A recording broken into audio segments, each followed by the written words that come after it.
What's happening? What do you say? This is the New York Hardcore Chronicles Live. What's up, John Adam? What do you say? Boy, am I happy to see you guys. Hey, Victoria. Yo, Heggs, where you been, man? What, you don't come down to the shows anymore, bro? The fuck, man? Haven't seen you in months. Don't make us come looking for you, bro.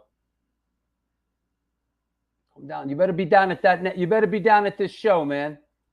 You better be down at this one. I swear to God, Heggs. September 3rd. I swear to God. You know? What's up, John?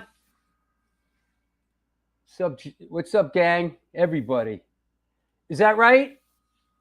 You just left Roger at Generation Records. I had breakfast with Roger this morning. Speaking of Roger. What's up? What's up? You know, this couple just walked by me, and the guy actually said to the girl, "Look at that guy. He's talking to the wall." And I wanted to say, maybe I'd be better off talking to a wall. But it's like screaming at a wall. Someday it's going to fall. Yes, I just left Roger. Awesome to see him again. And over at the Generation, got the new special legacy bonus edition of United Blood. What is that, like the 300th time they're releasing United Blood? It's there he is. Look at that guy. I guess I don't know. I know they keep adding stuff, and it's got like the whole package. It's a heavy box. There's a lot of stuff in it, so definitely, and it's a very limited run, so it's definitely something you want to get your hands on. You know, and of course, ran into some friends there, and always a good time. Yeah, I had breakfast with Roger and Mark Yoshi from Generation Records. I woke up extra early, set the show up, got in the car, went downtown. I met them at the Waverly Diner for like a. I just walked by there. We had a real old school New York diner breakfast. Me, Roger, and Mark Yoshi. Nice. How is that diner? I literally just walked by it. Yo, it's old school, bro. I love a diner, you know. Yeah, me and Rochelle are big diner connoisseurs, you know. When you come to Long Island, I'll show you the best diner in the world. I see Alago was there, huh? Yes, there he is. Yeah, it was great. You know what? Fuck, is Alago wearing a tie-dye? Yeah, he's representing your crowd, your hippie crowd. What the fuck is he wearing? Fucking Alago. I think that's the deluxe edition. It says Morbid Cross on it. I don't know. Probably some band. Death metal tie-dye? Death metal tie-dye, yeah. That's an interesting. I think the Slashers actually did some tie-dye stuff. They're very beach oriented, you know. Listen, everybody's harping on the diners. What's up, Sean Brennan? Hey, Sean. Congratulations. You know what? Congratulations on Incendiary Device. Yeah, that's awesome. Thank you. Thank you, Gina. Gina Marie.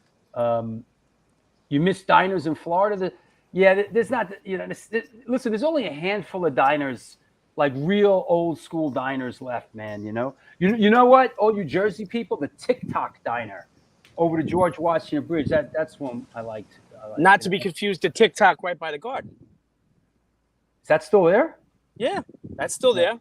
The Skylight's still here. That's another good one. Yeah. We could do a whole diner. We could do a whole diner episode. It's a diner episode. Dinah Shore. Thank you. That was a nice article that they wrote about me. I appreciate. Oh, I saw that. Once in a while, you know. It's nice to see the good side of Drew Stone. You know, let me tell you something. Hardcore is just hardcore. Let's get it straight, okay? Hardcore is an incestuous cesspool of haters and backbiters. That said, it's my passion, and I love it. Oh, that's funny. But don't get it messed up. My father taught me many things. Keep your friends close and your enemies closer. Oh boy. Yeah, absolutely, man. New Jersey diners. Yep. Steak, chopped seafood. True. Is New Jersey still 24 hours on the diners? A lot of diners aren't 24 hours anymore, you know? Not since COVID. COVID kind of crushed that. Speaking of diners, Lori Dawn, well, Long Island has a couple of diners. She knows what's up. Yeah. We do the annual diner get together with the Long Island Hardcore crew. So right. Haters unite. Haters unite. Haters unite. This is the New York Hardcore Chronicles Live, sponsored by Astroglide. No hole too tight. And Jim. Dead Jim. Woo. All right. Jim is hanging in there. Yo. Jim made it back. Jim made it up to New York. Yeah. From Florida.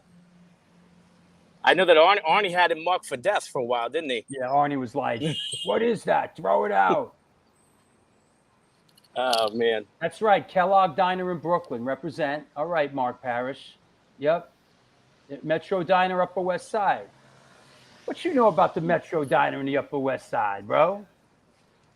Candlelight Diner in Comac, New York. City Diner. Yep.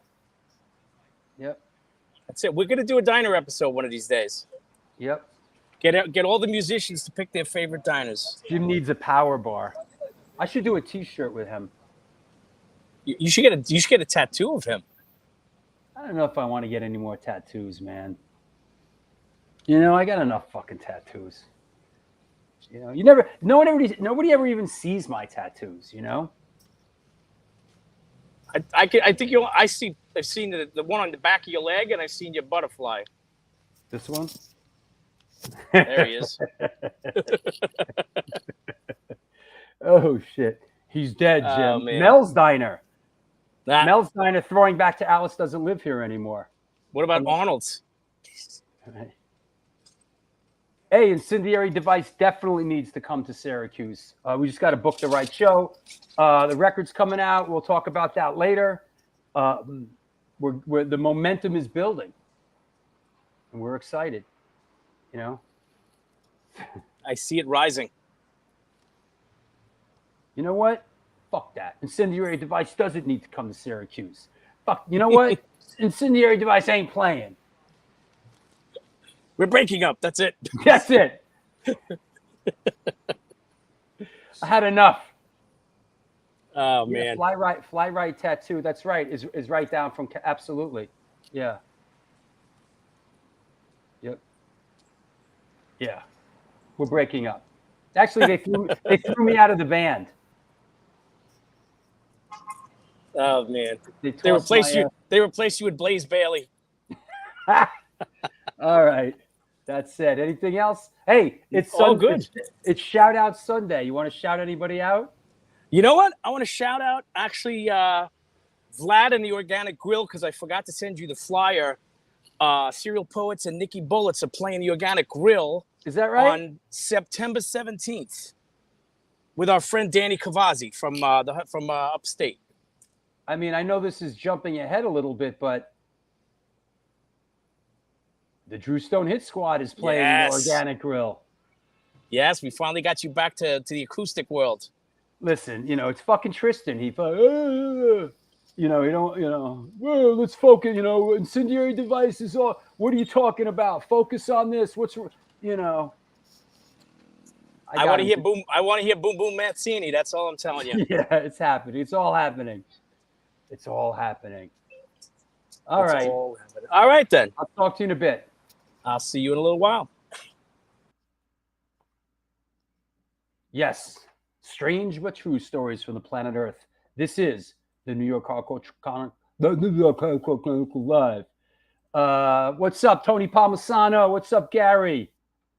Yeah. Come to Charlotte. I don't know. Listen. I'm in the kind of band that I don't think we're ever going to play outside of the New York City and the subway map. If it's beyond the New York City subway map, it's a hassle. It's a hassle. We are New York Hardcore Chronicles Live, and we are sponsored by New York Hardcore Comics, The Organic Grill, The Texas Silver Rush, DTF and Vinyl Distro, Generation Records, 126 Hardcore Clothing, and Upstate Records. They're a New York-based DIY independent metal and hardcore label, founded in 2017. They broke into the scene with their inaugural 26-band compilation, and since then have churned out over 80 releases in their brief 5-year history. Out now are new releases by Mark Rizzo's new band, Revenge Beast, Carl from Earth Crisis's Freya, Fury of 5, Angry Corpses, and a few more surprises in the works. Check them out and a whole lot more at www.upstaterecords.com and use the code STONE10 for 10% off. Come on now, 126 Hardcore Clothing. They're 126 Hardcore Clothing. They're a streetwear brand for restless individuals who don't compromise. They're about being positive, spontaneous, and true to yourself.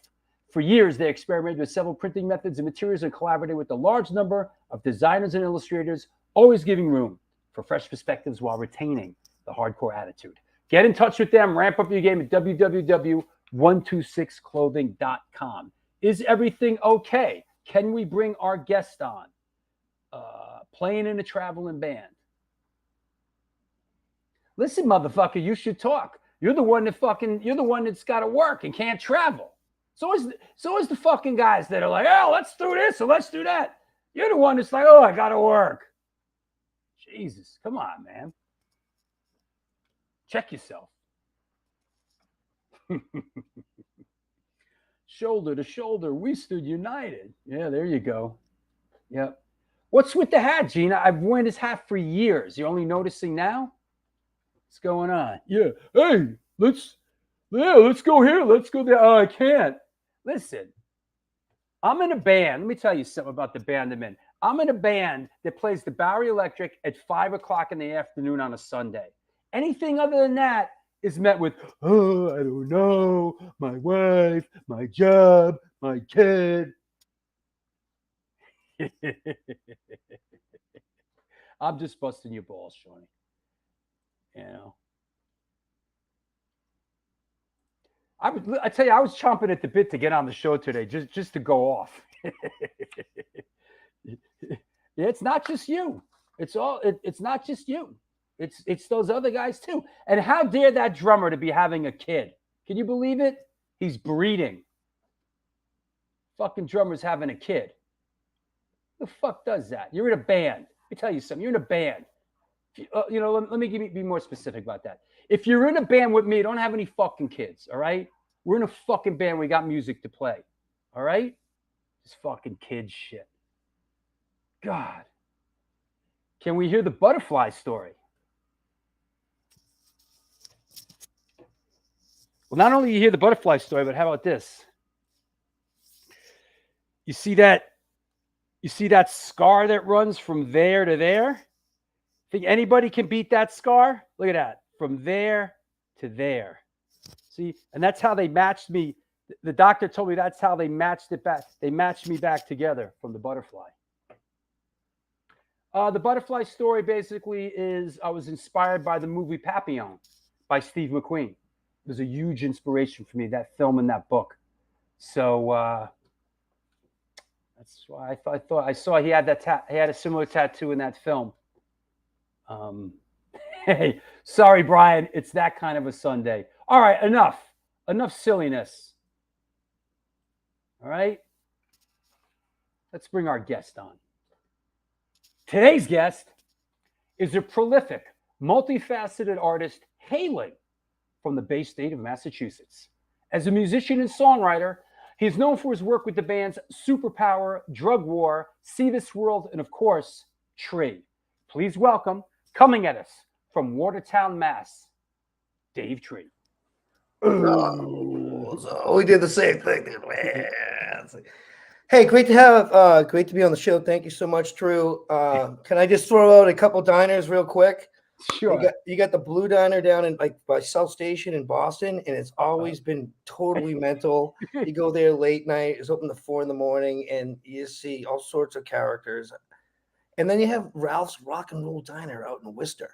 I think I remember Ralph's. It's absolutely a gem. It's still there. Yeah. The parking lot's all busted up and awesome. Yeah, and I remember Ralph's. Yeah. And ever since I was a kid, I'm like, I wish I could just play in the parking lot. It's like I always start the night here and end the night here. Sean refused checking in Twin Donut Allston. Oh yeah. Oh yeah. That's not really a diner though. But it is really cool and unique. It's like on this corner, it's like that. Anyways, Hey, and look, then already. I bet you Springer could give you a run for your money with that scar. I was just on the beach with Springer and I saw his scar. He's got a decent scar. Wait, you know what? I have a picture to go with that. You and Springer on the beach. Oh yeah, that's us on the beach. Woo! Rock. Yep. We were out there picking up rocks. We're like collecting rocks. So my wife's like, "What are you doing?" Like, collecting. Hey, look, you already have a new convert. Federico said, "I never heard a tree. Checked them out today, and they are good." So see, thank you. See, little cross pollination never hurt, right? It always helps. And people are chiming in on your art. Boy, we got a lot to talk about. I did a lot of art too. Like a lot of people didn't even know I was even in a band for a while. Don't you love that? And they thought I lived in New York City, and it was like I was like so busy in the New York art scene in like Brooklyn and working with like Fountain Art Fair people. People didn't even like, why do they call you Dave Tree? They just thought it was my name, and I'm like, oh no, it's like it's just another way to annoy me. They thought you smoked a lot of reefer. I did. I did, and I do. I do. I smoke weed. I promote weed. I think weed's good. It works. It works for some people, and some people it doesn't work for. But if it works for you, let it do its job. It's nature. Let nature provide. I got no problem with it. I don't smoke anymore, but I got no problem with it. No, I think we promoted other than the fact that half of New York City's walking around fucking stoned and stupid. I got no real problem with it. Well, it's like, it's better when they're stupid. Yeah, right. It's easier. gotta pacify the masses, right? I'm a spaz inside, so when I smoke weed, it's just slow down a little bit, and it helps me slow down. Okay. Hey Cody, wow, they're coming out of the woodwork today, man. I want to before we get going, just real quick, go. I want to shout out all the whole New York family, the New York hardcore family, and just everybody out there. You know who you are. I could go through the whole list. I love you guys. I really do. Cropsy and Women of the Pit and Chum Huffer and just everybody that's out there today watching the show and Tony Palmisano and RS70 and Heggs, and I don't mean to get sentimental, but I get sentimental with you, man. Like New York hardcore was so good to us. Ray B's was so good to us. God rest his soul, Just to get it misty, Let's chop it up. How did you come up? Did you grow up in a musical household? How did music come into Dave Tree's life? It's like my grandfather played accordion, and he was pretty badass. And he was an Irish rebel. Like he was thrown on a boat to get out of the country because he was a wanted man. Him and his sister, and they were both musicians, and they were both rebels, and they were both just in their teens. Wow. And my aunt put him on the boat. I just found out about this. On the boat from where? From Cork. Cork, Ireland. From Ireland. Yeah.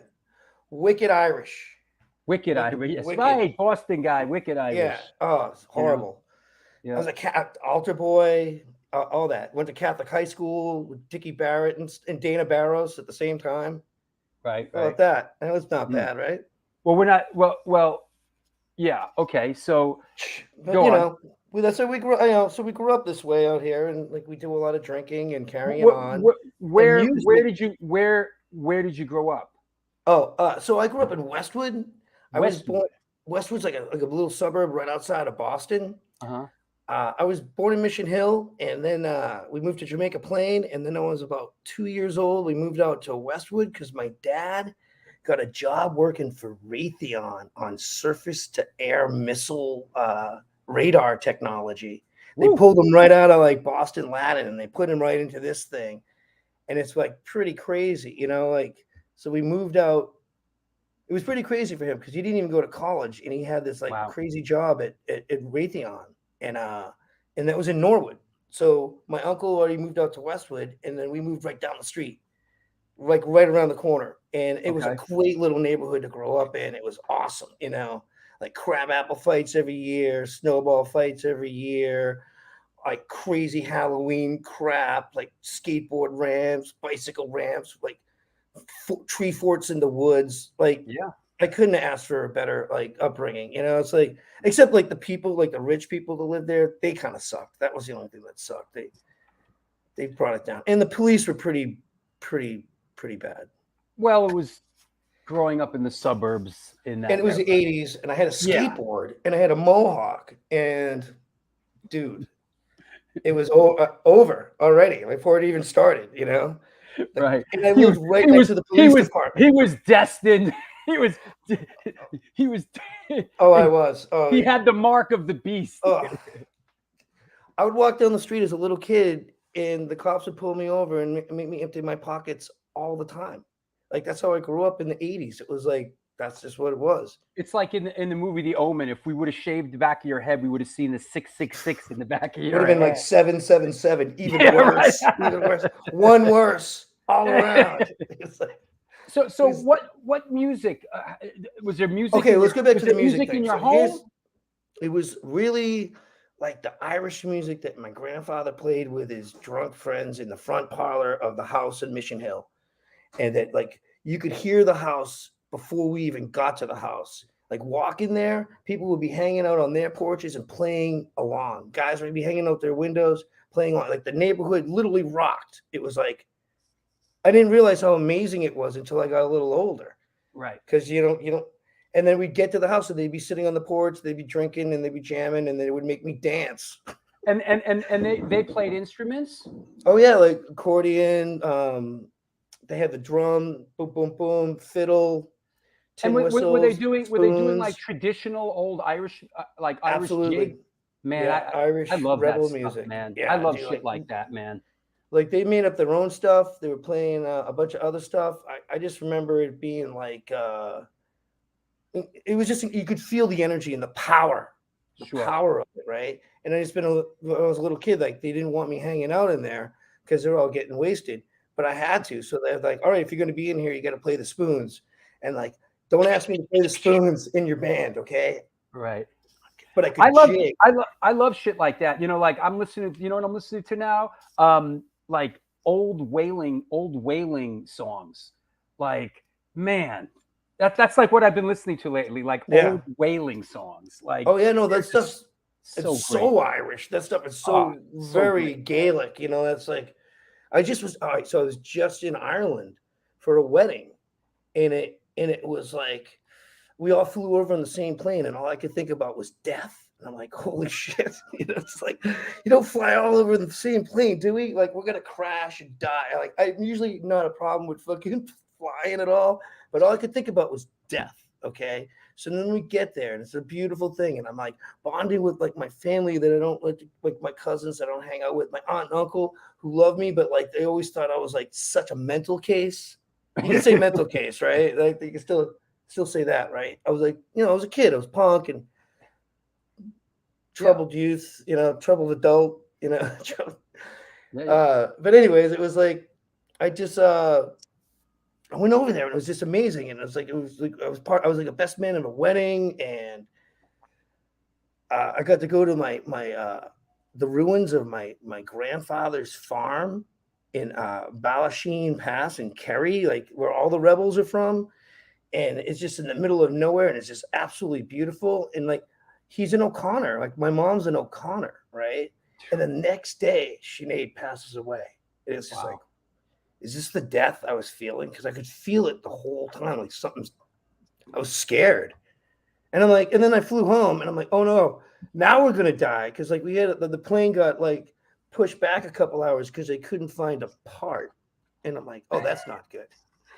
Literally. And then everyone got COVID on the plane and got wicked sick, except for me. And I'm like, all right.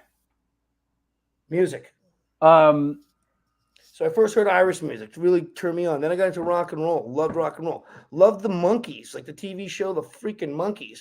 I thought the Beatles were ripping off the Monkees. Like that was like where I was at because it was television. Yeah. Why would television lie to me? You know? Of course, right. It's real. It has to be true. I saw it on TV. Oh my God. I saw it on TV and it still works, dude. That still works. I know. So then like from the Monkees, I actually got into the Beatles, and I was cutting like my neighbor's yard, and he gave me all this old vinyl his son left in his garage. So I got like Buddy Holly, Chuck Berry, like all the 50s stuff. Like then the Beatles, and then I got transformed from the Beatles into the psychedelic part of the Beatles, and then I fell in love with like Zeppelin and Sabbath and Hendrix and like that rock area, Cream. I kind of went stuff. that way too. I went that way also. Yeah. And then Hey, but so like around like some of these bands, like they're talking like it's like that 60s revolutionary stuff. And it connects into that Irish revolutionary stuff. Sure. And like music should be revolutionary stuff. And it can be revolutionary as like we're gonna march in the streets and change the shit. And it also can be revolutionary, like I'm just gonna be a better person today, you know? That's it.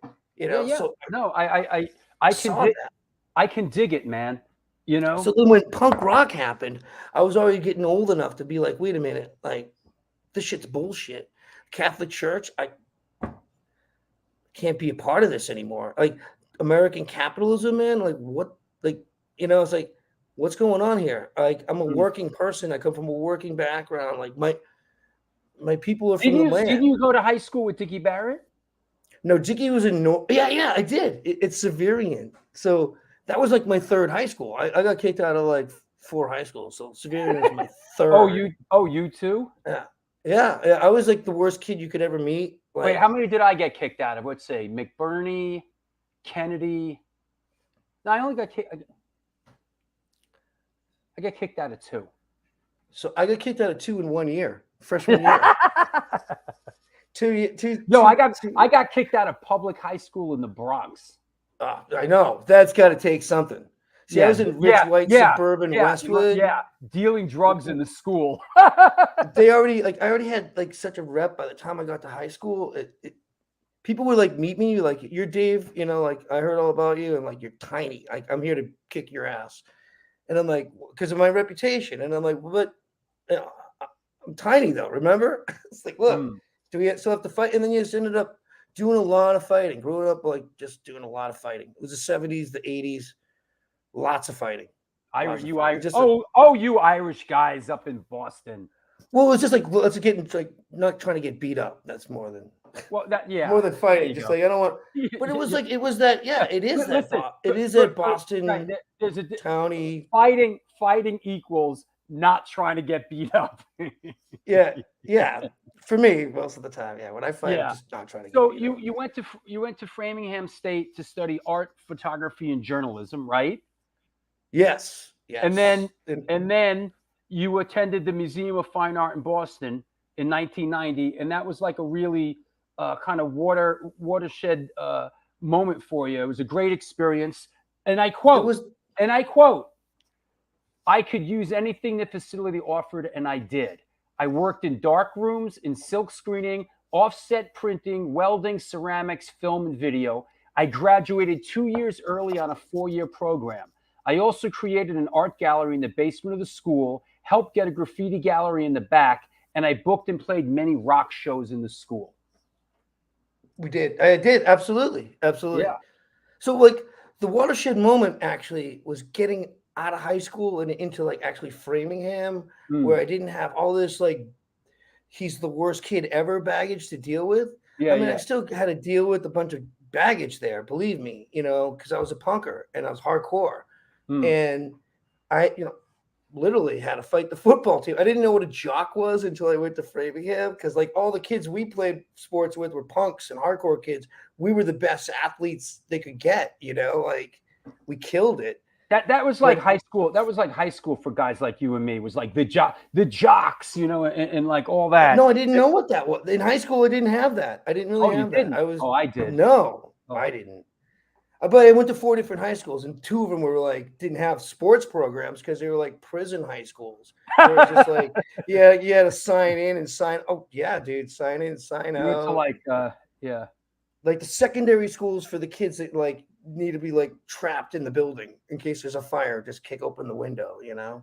So what was the first sort of like, we're talking about hardcore and punk? What were like the first, dare I say, hardcore shows or hardcore bands that kind of came on your radar screen? Or what was your first hardcore show?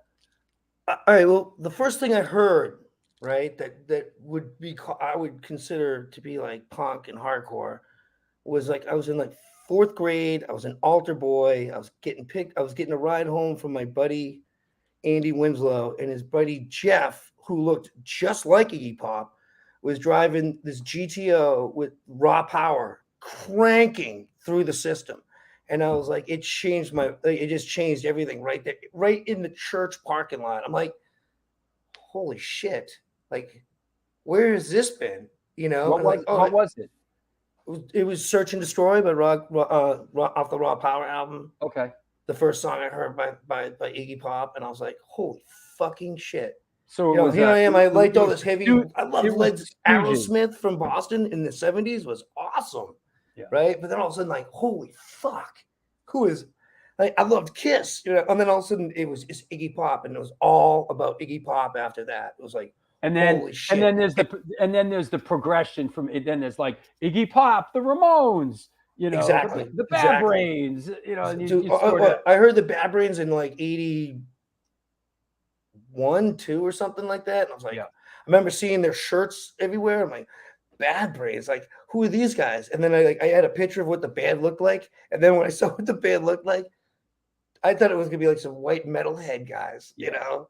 And it was like, it was just a wake up call to like just like start learning, you know. Like I always thought punk rock hardcore was about being really smart and strong and resilient and loving, you know. Mm-hmm. So it's like break all the borders, live with fucking real honor, and you know, fight when you have to fight, and love when you have to love, and just be there for people. And like the scene was kind of like, you know, not exactly that. It was like very like people whoever, like, it was very cliquey. I went to a bunch of shows when I was a kid, most of the time by myself, you know. Now what year, when did you start going to hardcore shows in the Massachusetts area? Was that in the late 80s? Oh, it was like mid 80s. Like the first thing I saw was the first hardcore band I ever saw was my buddies, these kids that were older than me. They played at Westwood High at a band like competition thing where everybody got like 10 minutes to play 2 songs, and they played like a whole mini set, and they were called Topol, and they were just mental. And it was like, and it was just like, it sounded like Impact Unit meets the Freeze, you know what I mean? Right. It was like that early kind of stuff with some kind of like swingy kind of like punky shit, but then like this driving hard, heavy boom, you know. So like Impact Unit, like the DYS and SSD, like that. It sounded like that, and it was in the. But when you jumped in at that point, now I was up in Boston, 81 to 83. I was there for the first wave of you know, SSD Control, Jerry's Kids, Gangrene, FUs, you know, DYS, and the band I was in, the Mighty COs. There really wasn't much other than that. I know. But then those bands, you know, disappeared fairly quickly, and then the whole next generation came up behind them, you know? Well, don't forget Gangrene and Jerry's Kids were like right on the tip of the spear too. I mean, like, and these guys were like, they were 15, 16, and I was like 12, 13. And I'm like, this can be done. We can do this. Cause like, I've been like kind of bogged down with this like big Led Zeppelin stuff, but then I was opened up by the Iggy Pop stuff. And then I'm also like, wait a minute, it's all about like this Irish stuff where you just like, you rip it where you can rip it, and you bring the people you can together at that moment and have an awesome moment, you know? Yeah. Get everyone riled up. Mike says Sam Black Church. Yeah. Yes, Sam Black Church. Those were our buddies, man. They hooked us up. We played a lot of shows with them back in the day. I sent you a photo of them at the channel. Yeah. Yep. So let's talk about you doing all this stuff, and then around 1990, you form Tree. Tell us about how it came together. Why did it come together? You know, give us the origins of Tree. Okay, so it went down kind of like 1988, 87. I graduated high school in 86. I really don't have a future. I'm like, I'm not kidding. I know I have a future. I'm like trying to go to Framingham State College. I'm paying for everything myself. I'm commuting to this school. It's not, it's not fun, but I'm trying to do what I'm supposed I'm to do. trying. God knows I'm trying. I'm supposed to do. And then I'm like,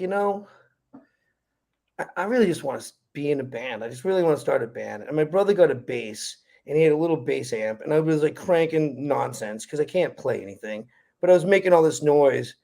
And I went over to Jake's house with the bass and the little amp. And I'm like, hey, look, I wrote this song. And they're like, because Jake could play guitar, and like me and Jake had grown up together. We like played a little league together. We're in the same grade together. We've known each other for a very long time. Go to shows together.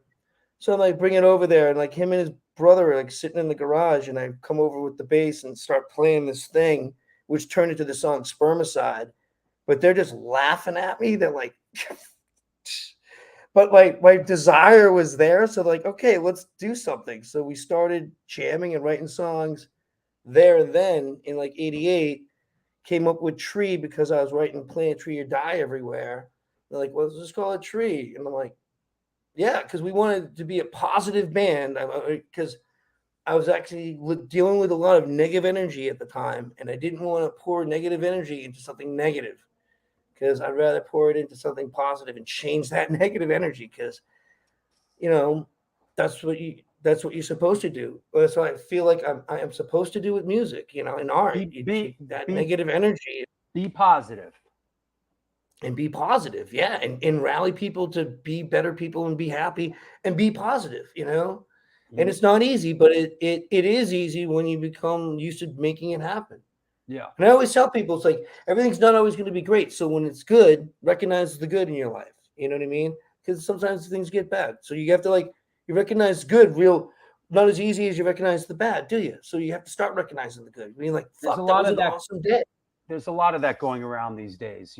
Be grateful. Show some gratitude. I always say, humility and gratitude, goes a long way in this wretched life. It's like so many people are just going on about what's wrong and what's fucked up. And like I said before, hardcore is just a vicious cesspool of backbiting haters, but can be, yeah. But that's just human nature. That's once in a while you get shown the light in the strangest of places if you look at it right, Listen, hardcore is just about human nature. So some people are gonna the ego is gonna get in the way. And it's about letting go of the ego. And just like and always trying to just be humble with what you got and then try to inspire other people with what they got. And just I always try to say we can create these great moments in time together because that's what moments in time, that's what life's all about. Just great moments in time. So together with your energy, my energy, and what we got going on here with either art or music or both, we can create an amazing moment in time that you'll never forget, right? So isn't that what a good life is all about? Isn't that important to culture and future and more music and more art? It's important to me. It's important to me too. It's important to me. It's like so. Tree gets rolling. You do the cassette in 91, and then in 93, you do A Lot to Fear. Yeah, here I got it. Hold on, because I want to ask about. I got the screenshot. Yep. Oh, cool. Here you go, right here. Boom. So that one, yeah. Yeah. So I want to ask you about. So A Lot to Fear is on Cherry Disc Records, and Cherry Disc Records that was sort of like an up and coming Massachusetts label at the time. I mean, I know when I think of that letter, I think of letters to Cleo, Tracy Bonham, right? I mean, yep. How do you get involved with that label? Fighting like football players in Framingham State College, literally. That's how I made friends with the people that turned out to be the people that were running Cherry Disc Records, like John Horton and Graham Wilson, Framingham State guys. I met Graham at a party where these dudes were trying to take over and they attacked him. So I had his back, and like, and then I was like, hey man, now it's time for you to have my back. And he did. Cool. And he got us on the thing. And this was before like Cherry Disc had any real success with any other bands. You know what I mean? It was like they were still an up and coming thing.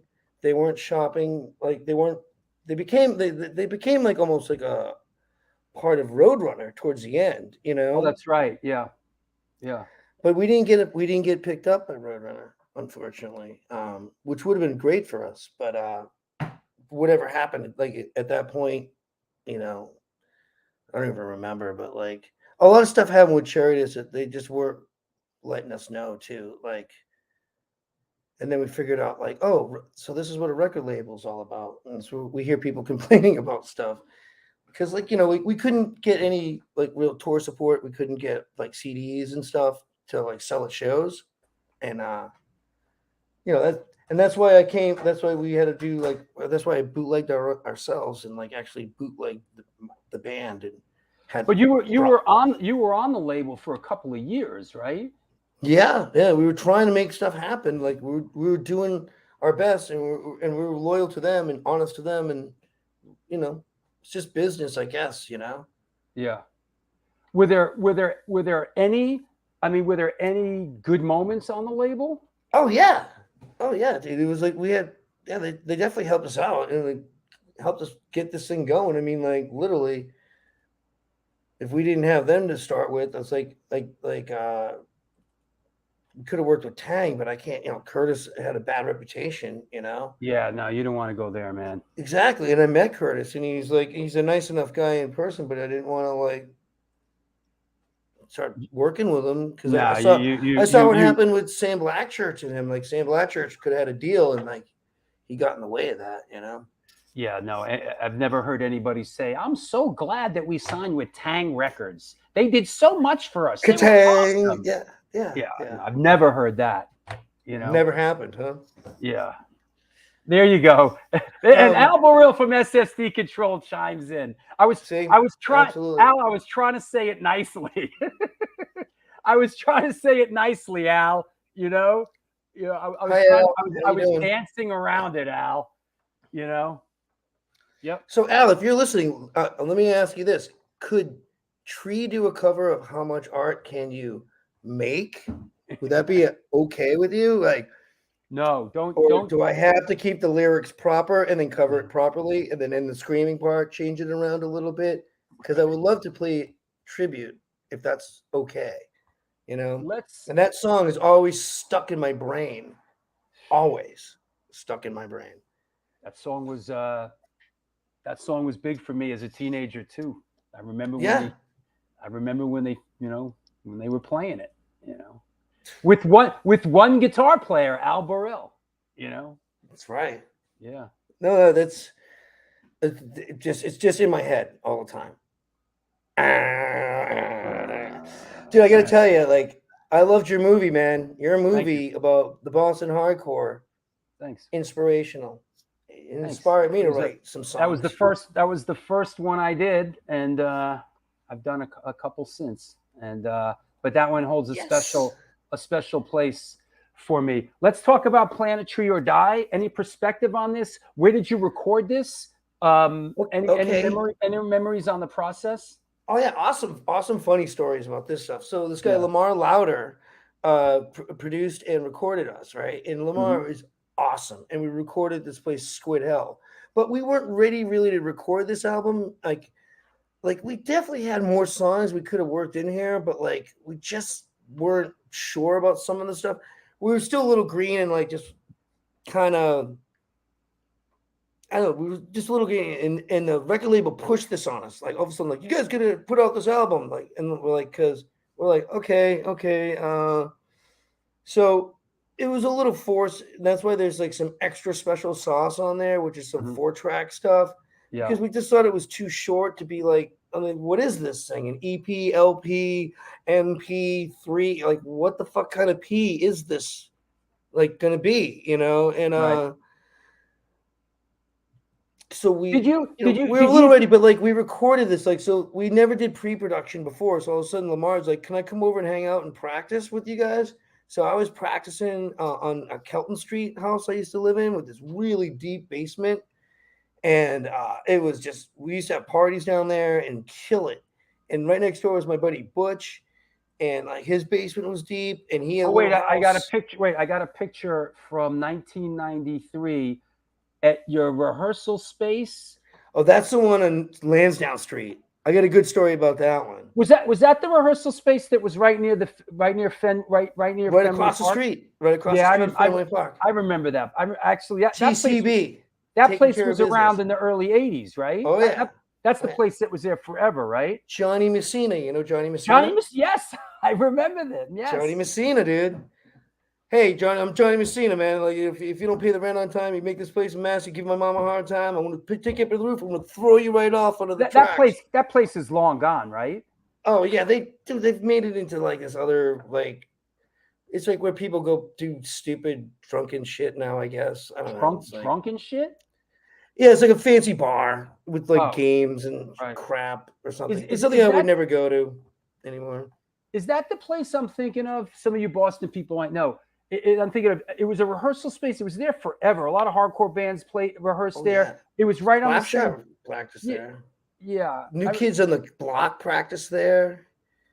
Drop 19 practice there. I think Chris Wren from Bridge 9 stored his shirts there. If I remember going. No, that was the other one. That was on Boylston Street. That was the New Alliance stuff. That was like Alvin Long. It's a different guy. Okay. Different. Alvin Long is a totally different entity. He's a Detroit drummer, artist. Okay. But this other one was on Lansdowne Street, right at the end of Lansdowne Street. And we used to turn our gear to the windows after Red Sox games, and the whole street would just be packed. And I'd be hanging out the window, just throwing out flyers like, go to the Rat, go to the Middle East, go to the show, come to the show. Was this a vibrant time for Tree? Like, this is 94. Was this your sort of halcyon 91, 92, 93, 94? Is this when you guys were really on a nice run? Absolutely. Everyone from the skinheads to the metalheads loved us. Like, all the townies loved us. Like, we were like working class dudes. So like we have like a bunch of fucking house framers and floor guys showing up to the shows, fucking loving it, bonding with the whole scene, becoming hardcore kids too. It's like a lot of old school working class guys that were like older than us that weren't even into this kind of music. All of a sudden, like, became part of the scene, Right. And it was, we used to play with Marauder a lot. We loved. I loved that. I'm looking at this flyer, and I was managing them pretty soon after this, I think. Is that right? We did a bunch of shows with them. The Middle East is on short time. Are they? Man, I've been hearing that about the Middle East is closing for fucking 20 years now. Well, I talked to the people that actually work there, and they're like, "Yeah, whatever. Who knows what's gonna happen? Like, they're trying to sell it. They're gonna want to turn it into a hotel with a rock club underneath. Does that make sense to you? No, that's like, who's gonna get a room there? It's total bullshit. That's a bait and a switch. Absolute bullshit. That's a bait and a switch, bro. That's not even a bait and a switch. It's just straight up like, hey, just kick me in the balls, dude. Like, what the fuck? Not born yesterday. Don't lie to my face. Listen, I still live within I live in a pretty much not too far from where I grew up in Manhattan, and I've seen it all come and go. I know. If they can get rid of CBGBs, I know. They got rid of the Rat. They got rid of the Rat. They got rid of Jimmy's like, I'll sell you the Rat. I'll sell you his property as long as you don't sell it to BU. And then they sold it to these other people, and then they sold it to BU. Boom. And it's like, BU just ruined Kenmore Square. Boston University. I have really, really, really fond memories of hanging out in 1981 and 82 in Kenmore Square at Captain Nemo's. Yep. With my pals, with the SSD Control guys, with great record company, record stores there. Yeah, there was a Strawberry. I worked in that Strawberries at Kenmore Square. I worked in that Strawberries. I fucking quit and walked out on my mat. She said she pushed me too far, and I just walked. Yeah. She said, "You can't just walk out." And I said, "Oh yeah, I can." Yeah. Dude, it was the beginning of Mick Jobs. I remember having a job Mick Jobs. I had a job at remember?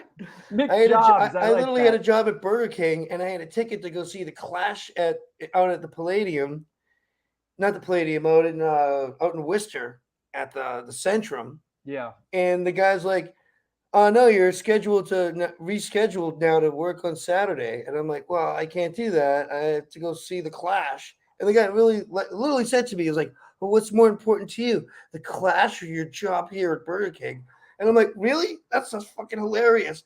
Fuck you, dude. Yeah, right. I'm gonna come back and torture you every fucking day. Fuck you." And I literally did. We went back to that Burger King and used to like fucking torture the Burger King people and beat the shit out of fucking Norwood kids all the fucking time, dude. Fuck.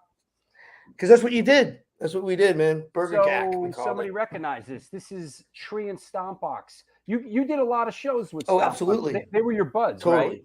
Right? They were totally our buds. Really good people. You remember the Thayer Street scene that was happening back in the 80s? Mm-hmm. That I caught the tail end of that into the 90s with these guys. You know what I mean? Mm-hmm. Like Eric, the singer, who's like doing with the Kool-Aid shirt going at the bottom there and the bottom right. Yeah, I remember Eric. He was a good guy. Yeah, freaking awesome dude, and like all connected to like the skaters. I was a skater, so we had a big like little team going on. Like definitely like they integrated into other fucking little families. You know what I mean? Yeah. And like the shows down there on Thayer Street. Oh my god, back in the day, that shit was the best. Seeing like Eye for an Eye play on the half pipe that Maze built, it was just, you don't realize how fucking awesome and special these things are sometimes. I mean, like I did then. I mean, I loved it then. I was definitely recognizing it. But when like it's just totally gone, like that whole neighborhood, they were like, "We're gonna tear this neighborhood down for the big dig." So all you people are getting kicked out, and then they didn't tear it down.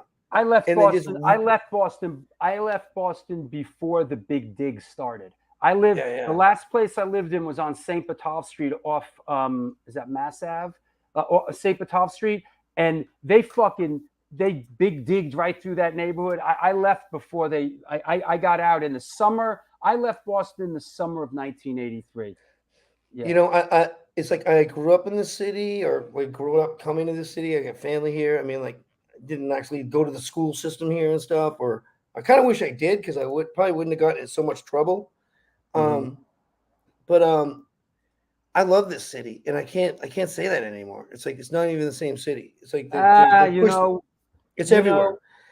We have a saying. They're pushing us out. We have no place to go. We have a saying here in New York. You ready? Go. New York. It ain't what it used to be, but it's the only place for me. Right. But it's like, but yeah, and we stay here, and me too. I haven't left Boston. I love Boston, so I'm always here making good things happen, or at least trying to make good things happen. What's going on here in this photo?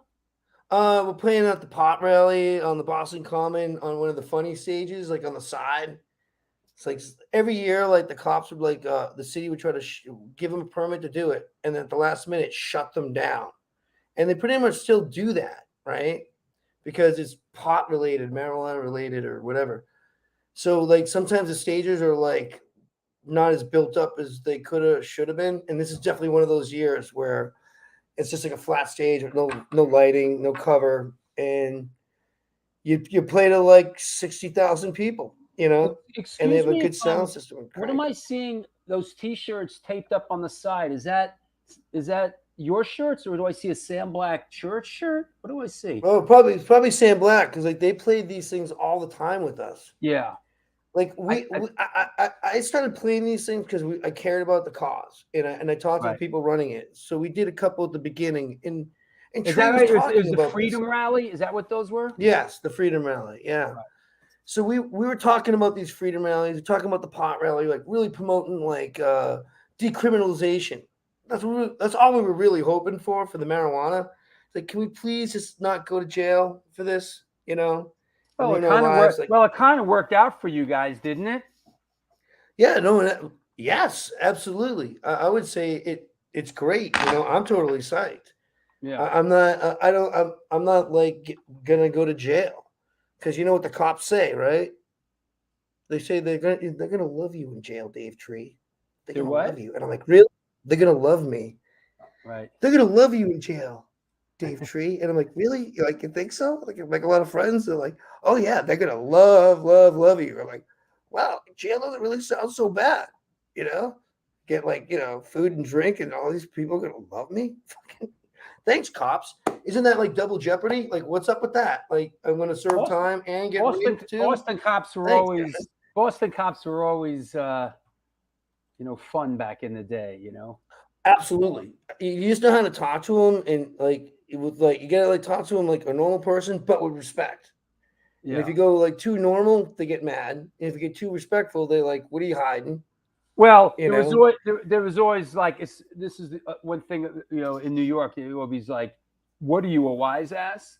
And like that. And in other words, Massachusetts. well, once you got you're fucked because Yeah. on one hand, there's one way to go. Well, yeah, actually, I am a wise ass, And then the other one is, well, no, I'm not a wise ass. So once you got, what are you, a fucking wise guy? Forget it. You're done. There's no correct answer for that. You're fucked.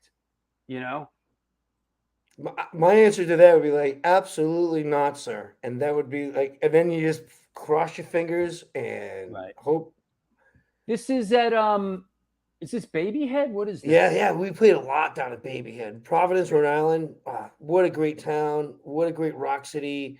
Babyhead was like one of our favorite places to play. We played there for their 20-year anniversary. It was like Murphy's Law, Shooty's Groove, and Everclear. Wow. And Everclear opened for us. And we're like, Shooty's really? Groove. Are you sure? And like Everclear is huge. They're fucking huge at the time. And Art's like, oh, no. This is your element. We don't want to ruin it. We know what's up. We're going to open for you guys. We want to open for you guys. Art and the whole band is really, really nice to us. And Tim Glom. Tim Glom was like their manager at the time. So shout out to Tim. What is this? So this is us in the desert with road saw. It's like tree and road saw in the desert, New Mexico. That's like a good combination. Tree and road saw. Yeah. Oh yeah, I know. Road axe. Yeah. Yeah, right. We're playing with battle axe, road saw, chipper, and the scrapers. When people refer to you as River, is that your middle name? No. River is from when I was a kid. I stole a bottle of whiskey from my old man, got wicked drunk. Me and my two buddies went to the Dedham Plaza together. We're going to go to the movies and whatever. So I fell in the Charles River. They abandoned me. And I remember being under the water and the current was too strong to swim. And I was getting dragged down the river. So I just grabbed onto the bottom and climbed up the side. And that's how I got out. And then I passed out and I woke up in the hospital and I couldn't. And you got the nickname River. And so then I missed 2 days of school. I show up at baseball after school at the second day, and they're like, this kid starts calling me River. And I'm like, I didn't understand what he was talking about. And I'm pitching. And I realized what he was talking about. So I fucking beat him and did it. And then the next kid came up and he called me River. So I nailed him too. And then the coaches come out and they're like, what's up? And I'm like, oh, nothing. And they're like, you going to be okay? And I'm like, yeah, I'm totally fine. And then I pitched the game normal for the rest of the game and then fought the bigger kid right after the game, fought the big guy first. Fought him right away and fucking did not lose. Okay. And so then everyone started calling me River to give me shit. So then I fought them. And it's not that bad. My kid's middle name is River. Oh no. Well, it's like an earned name. I didn't want to get earned. I thought it was they weren't saying it right yet. They were saying it disrespectfully. Once they started saying River with respect, I stopped fighting and said thank you. You know what my nickname was? What's your name? Gumby. Gumby. How'd you get that one? Can't tell? No. I almost died. I was in the hospital. Some real dumb kid shit. Damien asks, when you get to the late 90s, I'd love to hear River reflect on the scene around Allston, Rock City, O'Brien's, the Model, the punk rock porch on Farrington, etc. Oh yeah, all that stuff. Give it. Listen, I know this is a challenge. Give No, us it's not. give us 90 seconds on that. Well, Allston Rock City is called Allston Rock City for a reason, because this is like kind of a neighborhood, a lot of families here, but like some college stuff and like lower class working, like affordable housing, right? So a lot of the music, like I've been coming here since the 80s and seeing shows in basements in Allston, you know? Sure. Like there's a huge Allston scene of like underground basement stuff.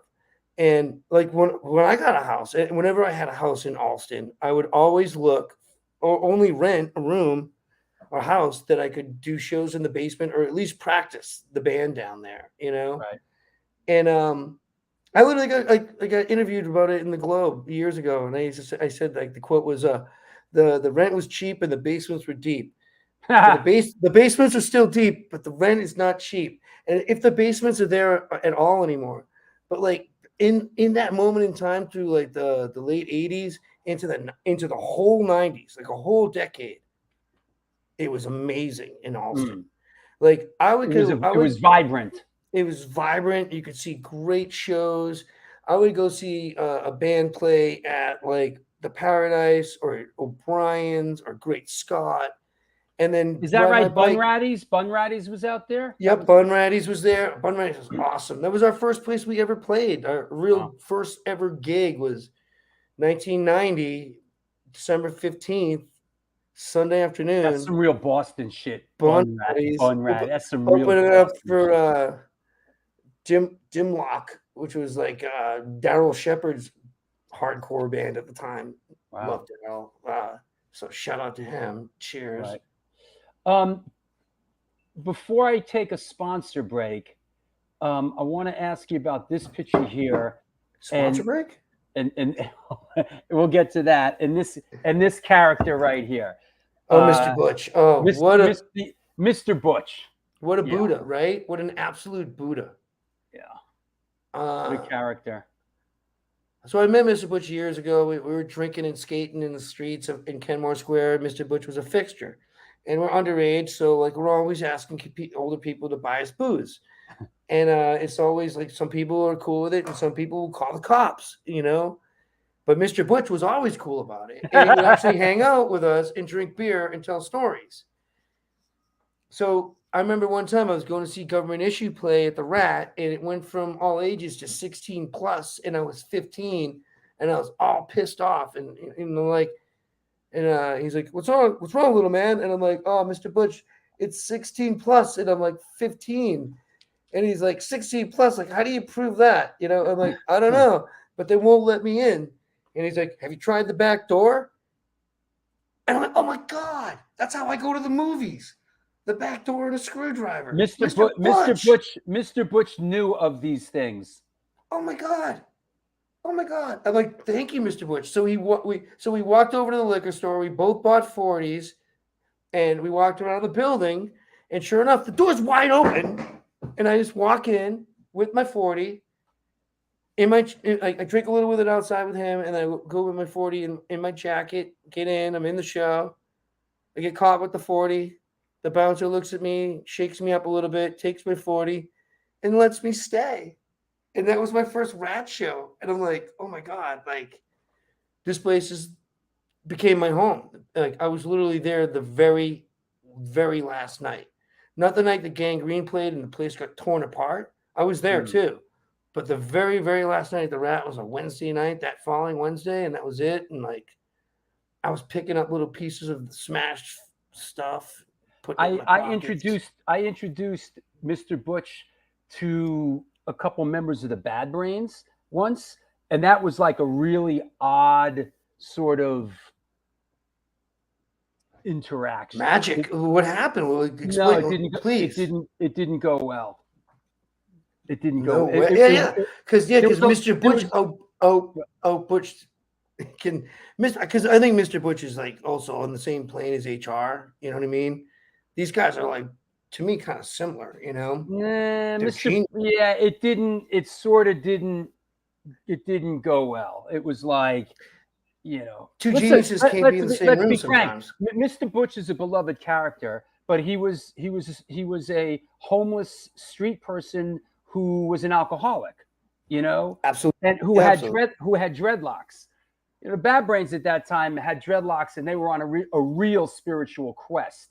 Absolutely, yeah. So I can see that. It didn't. I can see that. I can. Yeah, like you're like we're trying to say, like we're trying to talk to you, and you're a lost soul. That's right. It's sort of, yeah. And he was also surly. He was also a little like he was very surly. dismissive of them, and it's sort of like, oh boy. That's just he was a little disrespectful. I get it. He gets a little wasted. Like most of the time, like the respect I got from Mr. Butch.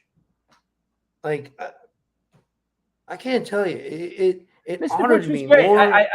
He was a fixture. I knew him in the early '80s. I let him in the middle of the winter. He was outside. I left my van. I left my van door open. He could sleep in my van. I used to let him do that. He lived in my. I let him live in my kitchen. I let him live in my basement. Is that right? Butch was from Worcester. Oh yeah, all the time. Yeah, Butch was he's from Worcester. Not only was he from Worcester, his mom swears that he invented downhill skateboarding. That he made his own skateboard and was bombing down hills in Worcester. And Worcester's got 7 hills of awesome skateboarding. Worcester is a great, amazing skateboarding town. Gina asks, is he still around? No, he's not around. Passed away. He passed away because somebody, which I don't know what they were thinking, bought him a scooter, like a motorized scooter. They bought him a motorcycle or a scooter, and I'll tell you the story. He proceeded to wrap that scooter around a telephone pole and sustain grievous injuries. My roommate at the time was the first person on the scene. I got the phone call at like 8 a.m. that Mr. Butch drove his bike into a pole, telephone pole, right on telephone pole. Com Ave, I think, or something. Mass Ave. My roommate thinks he might have been trying to do himself in. He's like, or he was completely wasted. But he had this like big thing growing on his neck. He was getting. I don't know. I mean, like, I'm not happy with the people that got him that scooter. I don't. A lot of people aren't. A lot of people aren't. Yeah, I know they're not. It wasn't a good idea. Bad idea. It was his dream, though. It was what he really wanted all the time. It's like, you know what? Let's get him one, but we'll just let him use it once in a while when he's sober, and we'll hold the keys for it. So when he wants to go ride it, or something like that. You know what I mean? Right. The fact of just giving it, like, as soon as I saw him with that scooter, I'm like, what are you doing? Like, what's going on? This is like a game changer. This is not good. Mm-hmm. Not good. Because me and Mr. Butch, I loved Mr. Butch. He lived in my house. I loved him. My roommate who found him, Derek, on the way to work at Harold's Ice Cream in the morning to open up shop, found him. He was still alive when he went to the hospital. Yeah. But he's like the angle and the trajectory and like what the, like, where could he have possibly been trying to go? Rest in peace. Because he went across this, like a major street like this into a pole. Like the street's like, let's see if I can get this going. The street's like that, and he comes out like that, and across a major street right by the fire department, right into a pole. Is that right, Larry Kelly? They had to shut down the streets for his funeral. Yeah. They had a big New Orleans style funeral. He was a beloved figure. You know, Mr. He absolutely was. Mr. Butch, in a lot of ways, it was like a Rat Bones character. He was like for those that he was like the equivalent. It's like a SAT question. Like, Mr. Butch, is to Boston as, Joe Schmo, is to New York. A, Joe Schmo. B, Rat Bones. Like very, very sort of. Oh, I know Rat Bones. Very sort of similar. Shout out to Rat Bones. Remember, hold on. I got it right here. Here you go. Shout out to Rat Bones. There you go. Nice. Hey, let me take a sponsor break, and we'll be back in we'll be back in a couple minutes, and we will continue. We'll talk about your art and a whole bunch more. All right, I'll see you in a few. Our guest today is Dave Tree. This is the New York Hardcore Chronicles live. And now a word from your sponsor. Since 1992, Generation Records has been a mainstay of the New York metropolitan area music scene. Today, they offer a diverse selection of new and used rock, jazz, indie, hip-hop, punk, hardcore, metal, blues, soundtrack, and reggae LPs, as well as t-shirts, posters, and other merchandise. They buy used record collections and music memorabilia and will pay you top dollar for them. House calls made for large collections in the tri-state area. Call or email generationrecords@gmail.com and follow them on Facebook and Instagram.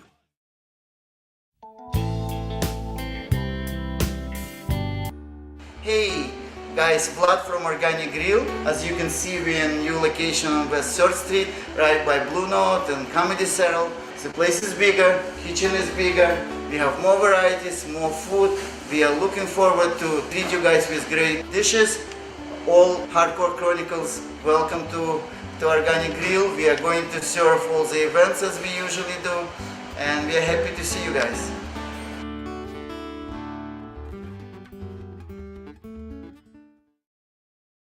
Peace, what it do? Welcome to NYHC Comics at 117 Main Street, Dobbs, Surrey, New York. I'm Debo the Pro with my homie Lee Farley. Welcome to the spot. Oh,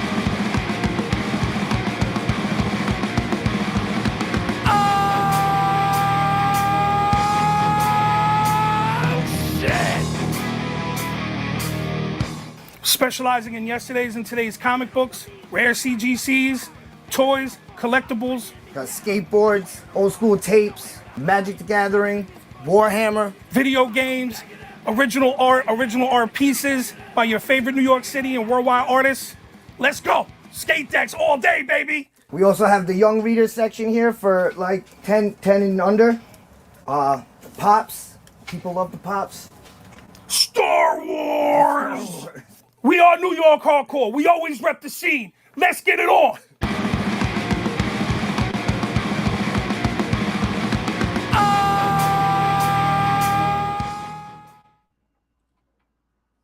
And we're back.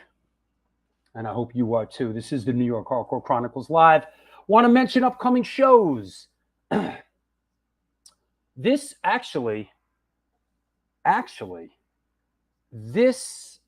Wednesday, Johnny Paisano, actor, musician, worked on Boardwalk Empire, a whole bunch of other cool stuff. As a musician, he played with Marky Ramone. He still plays with Willie Nile, Ryan Adams, Jesse Malin.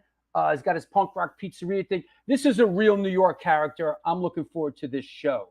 A week after that, of course, Kevin Sharp from Brutal Truth, Lockup, Primate, and Venomous Concept. And then there is there's a little bit of a,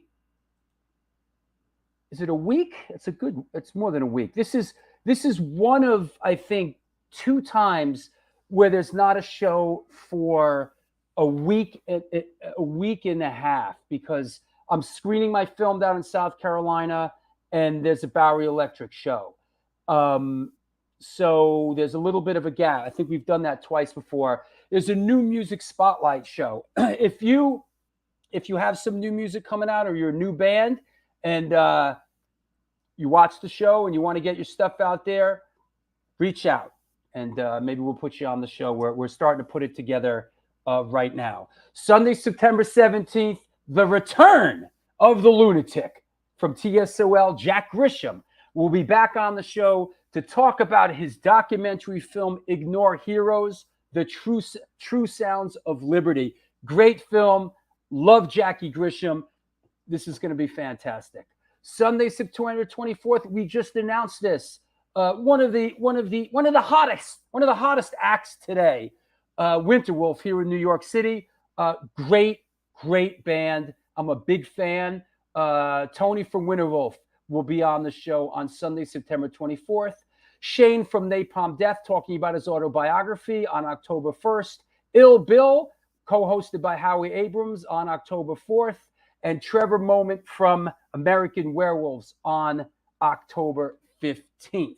That said, all that's going down. Also, I want to remind you, please support the show. Support needed for the show. We're not getting any younger here. Please support the show. The new book is going to the printer soon, and it is free to all patrons. Yes, the New York Hardcore Chronicles, Volume 2, 1990 to 1999, a flyer oral history the sequel, the follow-up to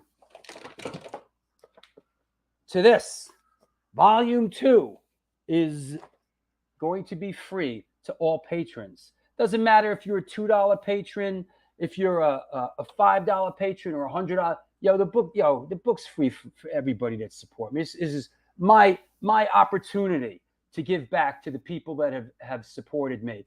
Here is the back cover of the book. I don't know if I have shown you the back cover yet, but here is the back cover of the book. And some comments there. Evan Seinfeld from Biohazard, Lenny from Fahrenheit, Crazy Eddie, and Howie Abrams, all lending some words to the back of the book. Once again, please support the show. But what's important is you jump on board this Patreon thing and you're part of that community so we can totally be in touch. Also, I want to say something. Yes, Rich Zoller, that is your photo, bro, and you are credited. Yes, Rich Zoller, back cover. You got it.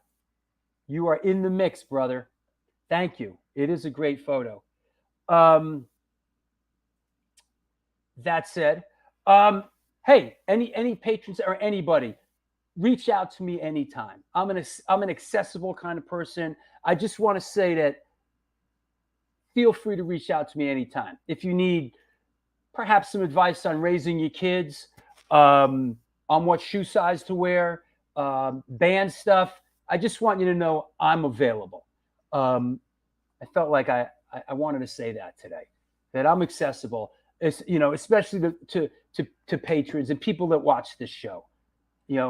What else? I'm committed to covering everything today. On Instagram, please follow the show on Instagram, at Stone Films NYC. If you're new to the show, pick up your communication device right now. Follow me on Instagram, or you will be beaten severely. I'm very accessible. I'm like the most accessible motherfucker you know. Yes, Rich Zoller. Yep. That said, there's a super chat function. We're going to take questions from around the world after the next break. Another way to contribute to the show is with the super chat function.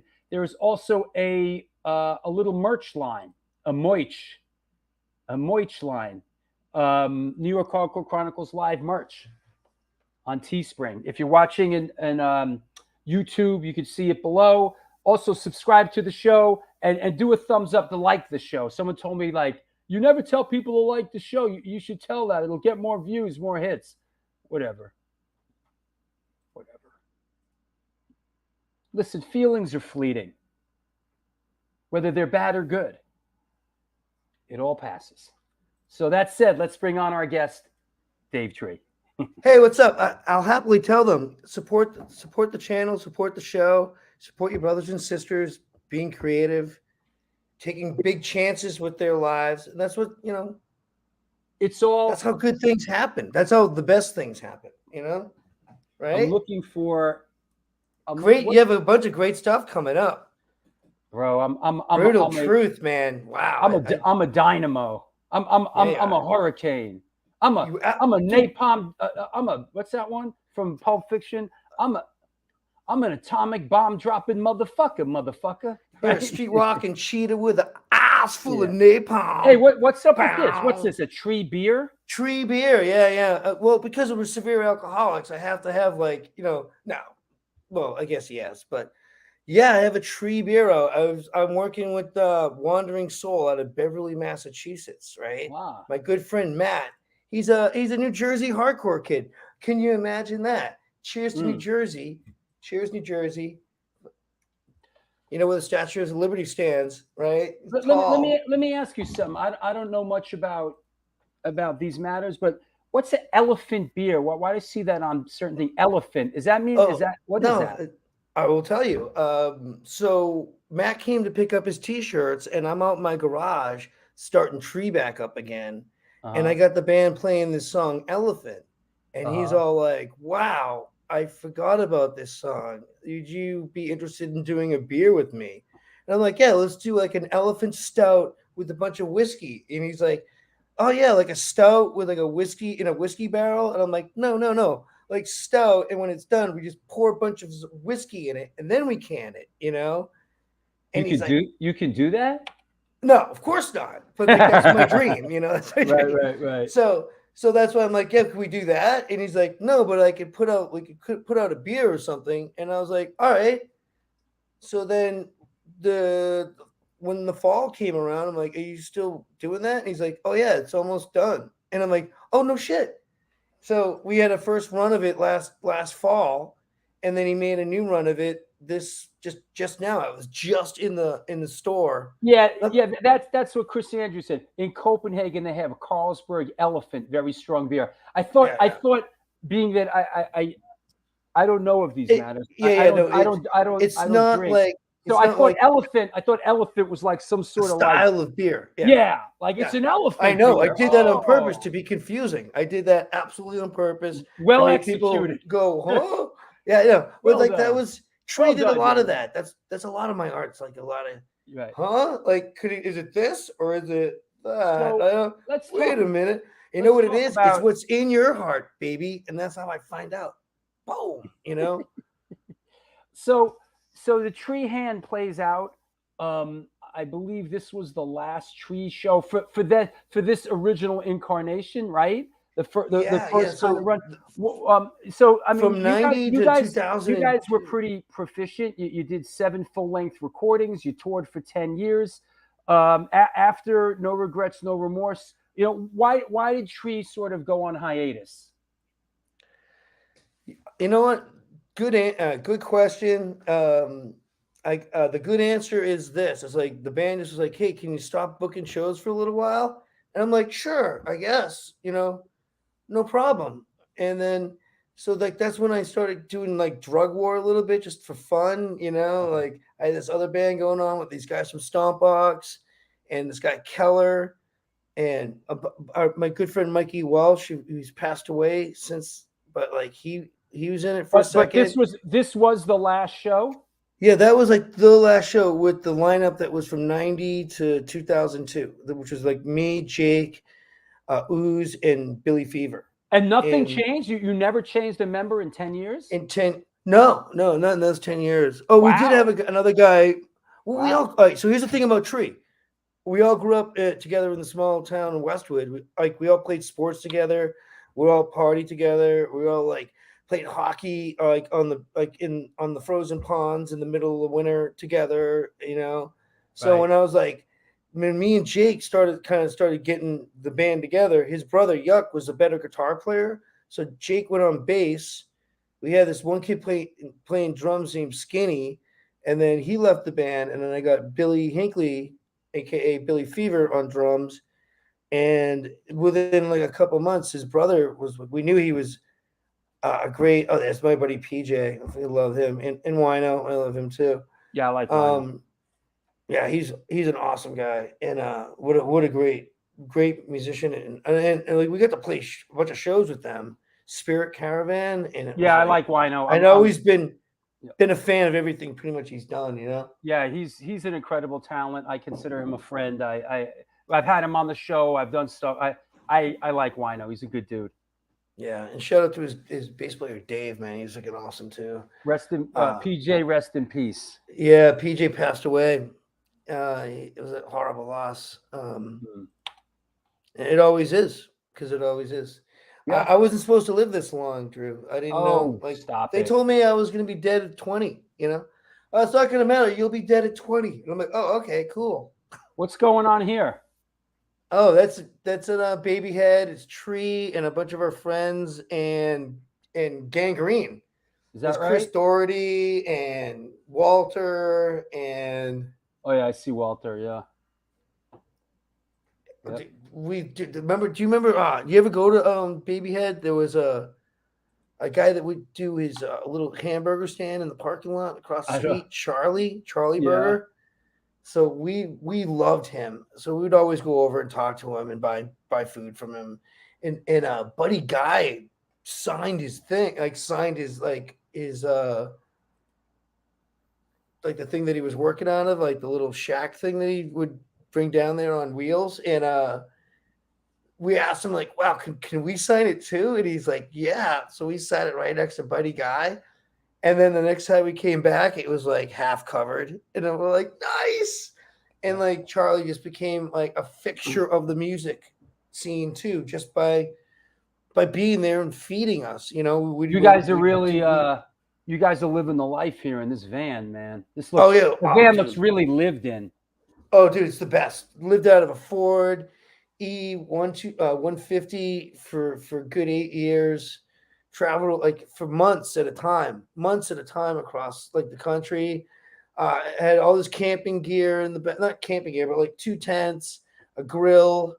You know, we got inspired by Slapshot back in the early days of how to build like a little loft space in the back of your van and box it in so the gear doesn't kill you if you roll over. That's right. Well, there's that old Minor Threat picture of those guys in the van. They did that too. Yeah, we saw the Slapshot van, and I was like, wow. Yeah, like they're like, yeah, that's how you do it. You build a little loft space, and so and from the back, you put the equipment in from the back, and it's sealed off in the front. So exactly, you know, if you hit the brakes, you don't get clobbered by a marshal head. Yeah, exactly.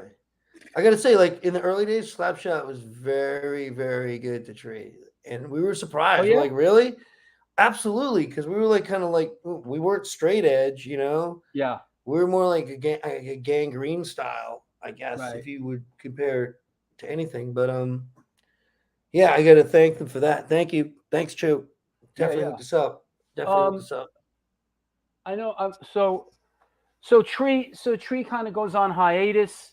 You started a couple other things. You did Drug War with Andrew Snyder, right? No. We recorded with Andrew Snyder at the old New Alliance building that you were talking about in the Fenway before they ripped it down. Okay. Because when the Red Sox won the World Series finally, like everyone was like, "Oh no, there goes the neighborhood," and I'm like, "What do you mean?" And they're like, "Dude, there goes the fucking neighborhood. It's over here now." And if you go down there now, it looks like a mini New York. The neighborhood, funny you should say that because I left Boston in '83. I went back, 10, 15 years later, and a lot of it was still the same. And then that area there. But then once they fucking won, once they started winning, they gentrified that whole area. Oh, it was the worst. It was worse because it used to be like a pretty chill artist gay neighborhood. You know what I mean? Yeah. And like the part, I went to the museum school that was like right there. You know what I mean? It was like in that neighborhood. I was there for like 2.5 years and met a great my great friend Wayne from Five Crows. Like he was he ran a secondhand store. I was going over there getting a bunch of gear. The silkscreen shop right next door. NE Design with Gage Brownell. The Boss Tones were practicing in the basement. So wasn't Maelstrom. Oh yeah. Oh, the Tree Log. Oh, I miss you. Now this. You know who sent this to me? This was this was your dude. What's his name? That had the motorcycle fucking mishap. Oh no! Jeff. Jeff Howlett. Jeff. Yeah. Jeff from Slush. Hope you're all right, Jeff. Slush. Yeah. So Jeff. Yeah. Shout out to Jeff. He just had a horrible accident, and a shout out to Mark Parrish. Okay, everybody. Mark's in the hospital bed right now. Right. So he's on the show. He's in the hospital bed. I was gonna save this for later. Later is now. Later. I drink to you. I drink to you, my brother. Later's just to you. I can love you so much. I drink to you. Miss you. Here's some good times. Because tonight is kind of special. Listen, man. This song goes. Here's to you. I love you guys. Dude, like Tree was all about family, trying to bring it together. Like we're like, we're talking about hardcore, like the hardcore fucking drama and the politics. Like we weren't straight edge, but we liked straight edge and we respected straight edge. But we were definitely not straight edge. Look at that. Wow.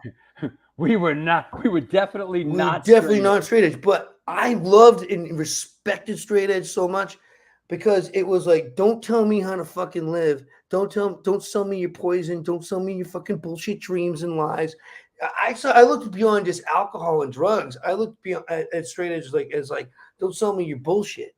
Don't sell me your fucking garbage. Don't propagandize to me. You know what I mean? Let me ask I thought you, it was genius. Yes. Oh, Rich Zoller asks, was that the tree log that was stolen? No. No. Tree log. No. No. The tree log that was stolen. It got stolen when we did the last Warped Tour. Shout out to Kevin Lyman. Thank you, Kevin, for all the love you showed us. He loved you guys. That we loved him too. He was such an important part of our success. And just like the first time we played the Warped Tour, I was just hanging out with the Sick of It All guys, telling them this story. They were had been on tour with the Warped Tour and for a little bit, and it was the first one. It was out of this airport out in Western Mass, and they're like, guys, will you switch time slots with us, because we're exhausted and we'd love to just play now and go home and get some rest and see our families. And we're like, sick of it all. Of course, sick of it all. Mm-hmm. Yes, no problem, thanks. But then we turned out going on last on the second stage, which we didn't know.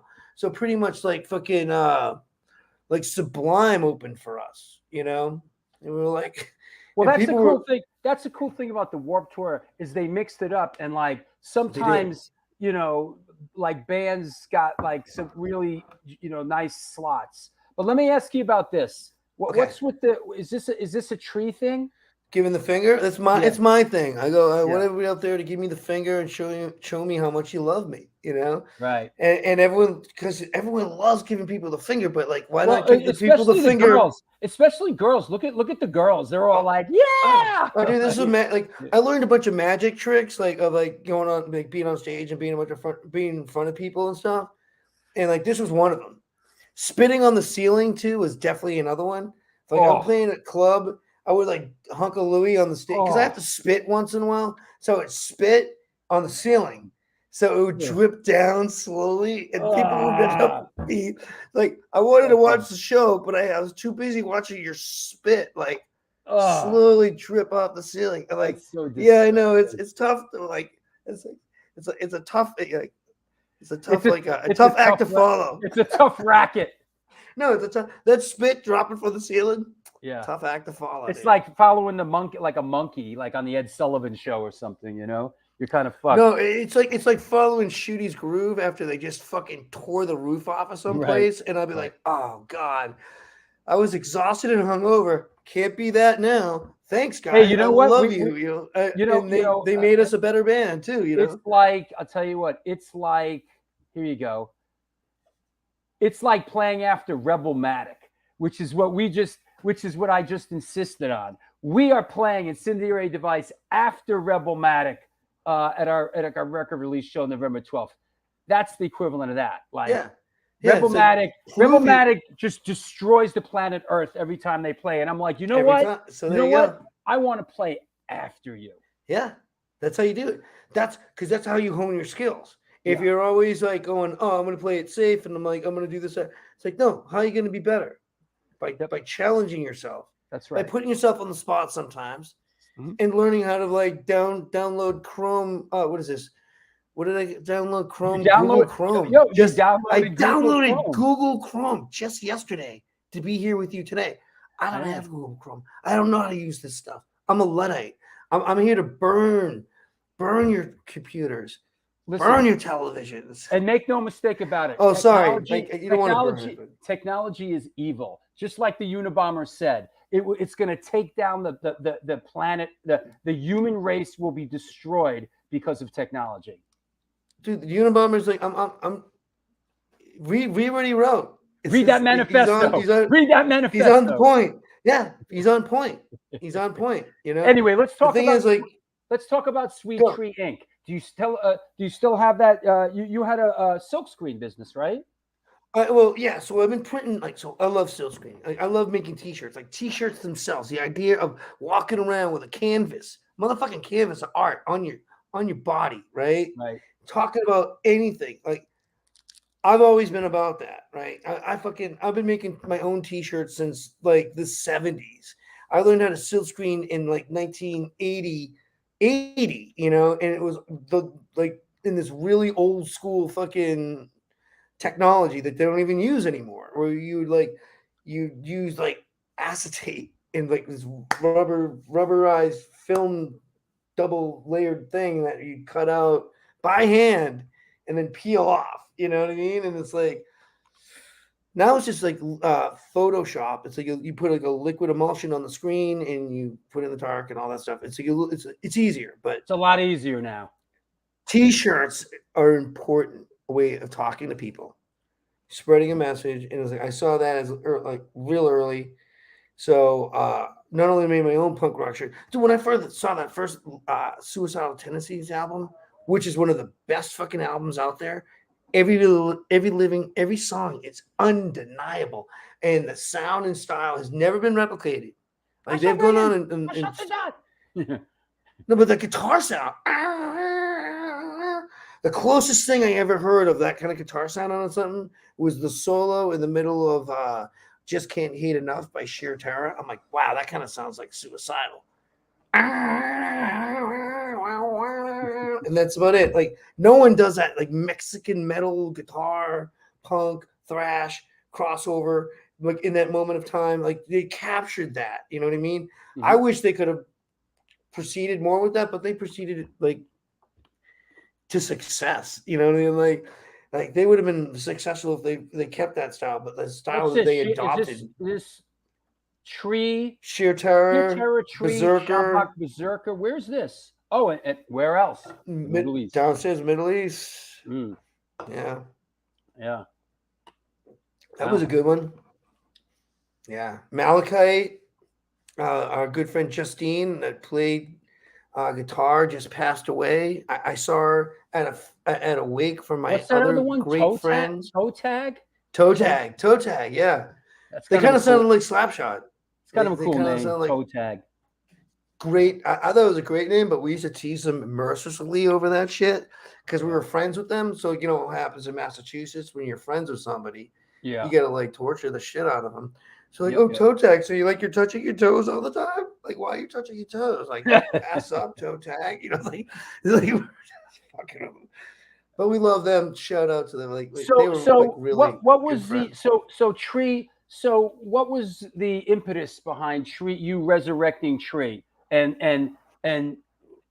who and what was the makeup of the band and why?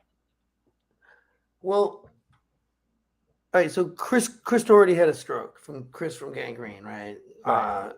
Fucking love, and we love Chris. And they're and right now they're touring in Europe right now. I know, touring with Europe with our good friends from I know all the kids working with them right now. They're awesome dudes. I actually recorded I'm on their new recording that's being recorded at Mad Oak right now. So I've done a bunch of backups with Bob Sensi's on it too, I think. And is that right, Larry Kelly? John Ouija Board played in Toe Tag? No shit. John Kozik's on it. In it too. John is John Ouija Board's the dude. John is the guy that has the Ouija Board Museum in Salem. Oh, it's probably the same dude. Yeah, it's probably Kozik. Speaking of Kozik, Frank Kozik, man, thank you so much, sir, for your love and respect. So go on, Tree. So Tree got back together. So Tree got back together to do a thing for Chris, and it went pretty well, and people really liked it, and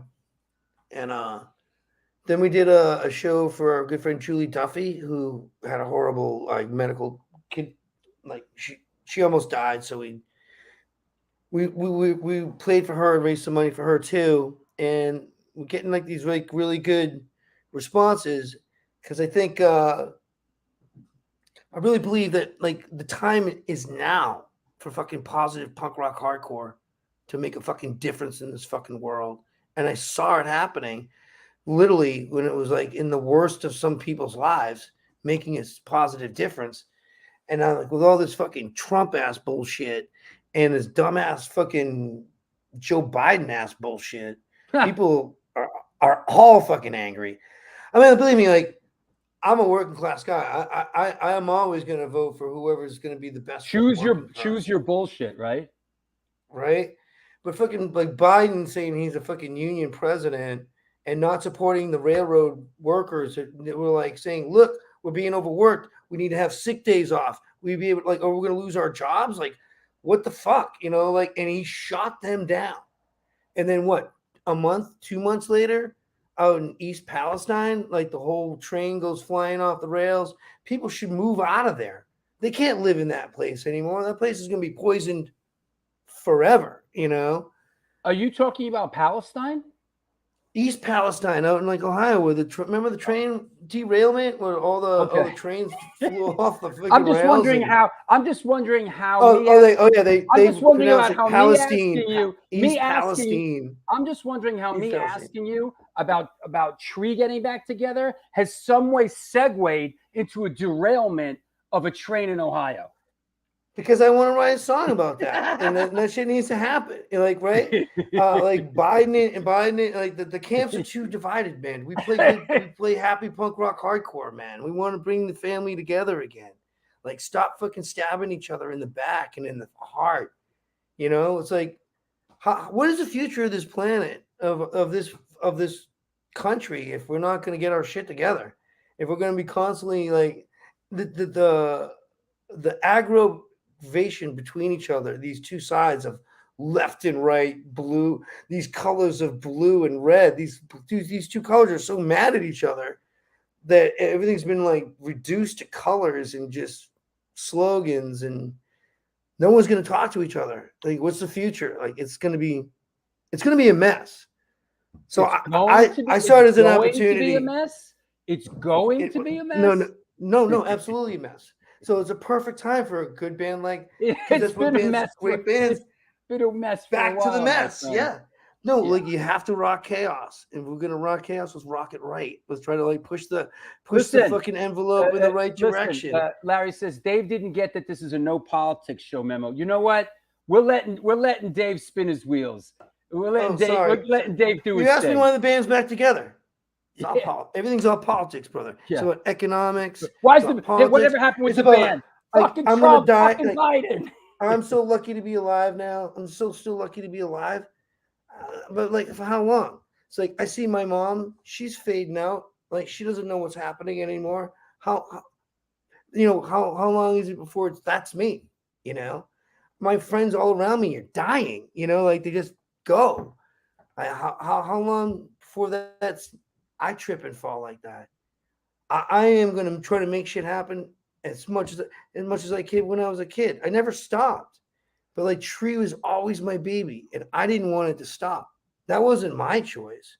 That was other people's choices. I'm not letting other people choose for me, man. I started that fucking band. That's Plant Tree You Die is my idea. You know, we're going to push this positive hardcore shit, and we're going to raise money and help people out. Like, that's not my idea. I'm just building off this awesome culture that was already built before me, because I'm an old school punk rock hardcore kid, and I learned my lessons well, you know, and we can do these things together, you know? So it's like, I'm not anti-Republican, anti-Democrat. I think both those people are just fine people. But I also believe that, like, you know, the two-party system has divided people into this easily dividable way.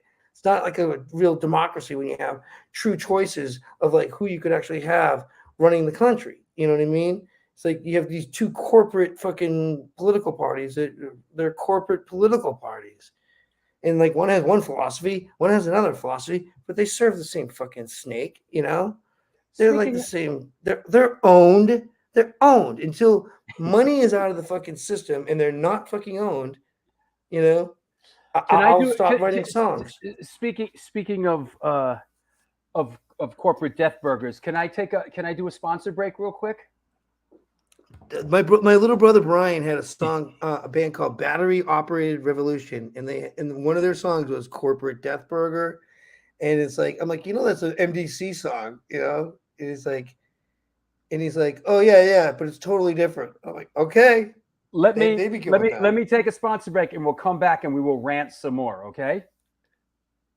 Ask real questions. I won't rant. I'm sorry. It's okay. Pardon me. I'll see you in a minute. This is the New York Hardcore Chronicles Live. Listen, it's that kind of a party, people. Post your questions for Dave Tree. You know, go deep, get weird. You know, let's get at it. Let's get crazy. Why not? We're sponsored by blah blah blah blah blah and the Texas Silver Rush. They're a jewelry design firm and boutique store located in the birthplace of the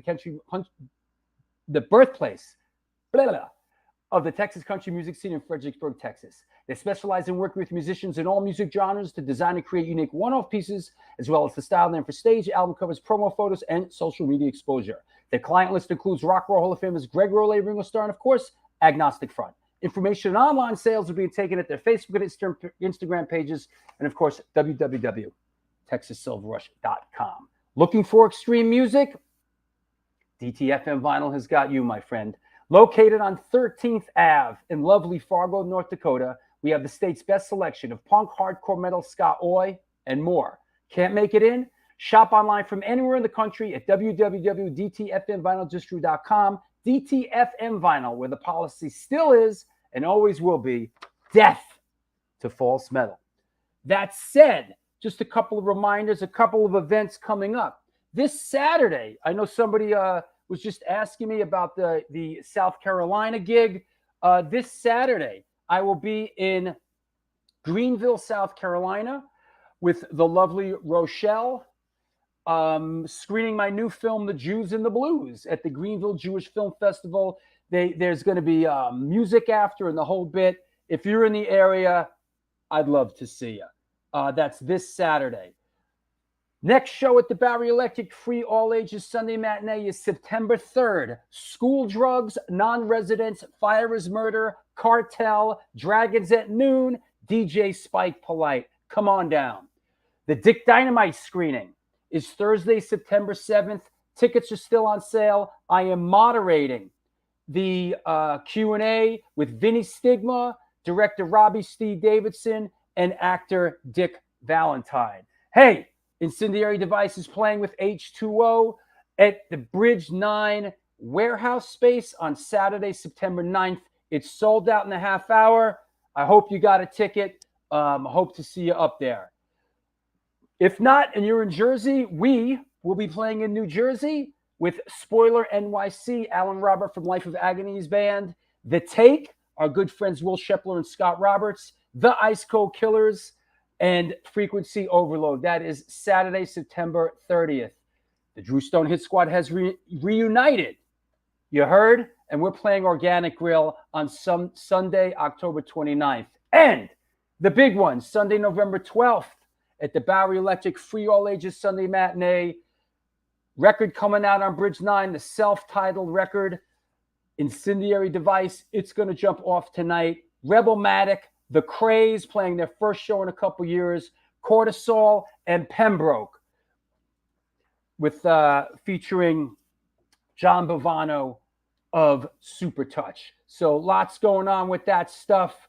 Come on through. Just any questions you have for our guest, please post them up. There's a super chat function if you want to contribute to the show. It's a couple bucks. It comes through in color. I can't miss it. You go right to the front of the line. Please join Patreon, man. We need support now more than ever. Now more than ever. Support the show that supports you. That said, I think I covered everything. Hey, anybody get this? This was just sent to me. Brooklyn Hardcore by Eddie McNamara. I gotta give this a read when I'm on the plane, and get him on this show to talk about it. Get him on the New Music Spotlight show to talk about it. What else? I think I got kind of covered everything. That said, let's bring our guest, Senor Dave Tree, back on. All right. Senora. Hola. Right. That was a great looking book cover. The Brooklyn. Yeah, he just sent it to me. I got to read it.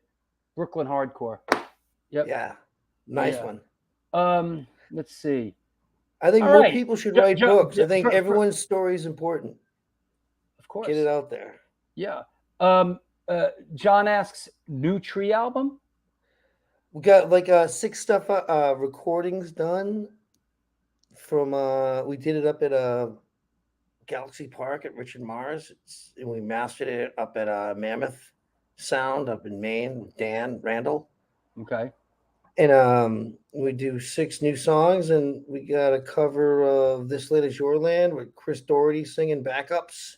Mm-hmm. We did that years ago on our Downsizing album. We did a cover of "This Land," and we had Keith Morris come and do backups. Wow. And we had only met Keith through Chris, because Keith was staying with Chris during a period of time here in Boston, up in Quincy, Mass. Wow. I didn't know that. Oh yeah, no, it's pretty. It was for me. It was absolutely special because like I was always been a big Black Flag, Circle Jerks fan. Like growing up, like those 2 bands are very, very important to Absolutely. Just for my mental well being, and for me to have like a soundtrack to go get through shit with, Yeah. and rise above shit with, Yeah. absolutely rise above. That shit's medicine. Larry Kelly asks, tell us about the guitar player you have now who is a beloved character up here. Oh, Robin Goodhue. Yeah. He's from he's a Portland. He's actually from Boston, but he moved to Portland, Maine, and now he's back down here.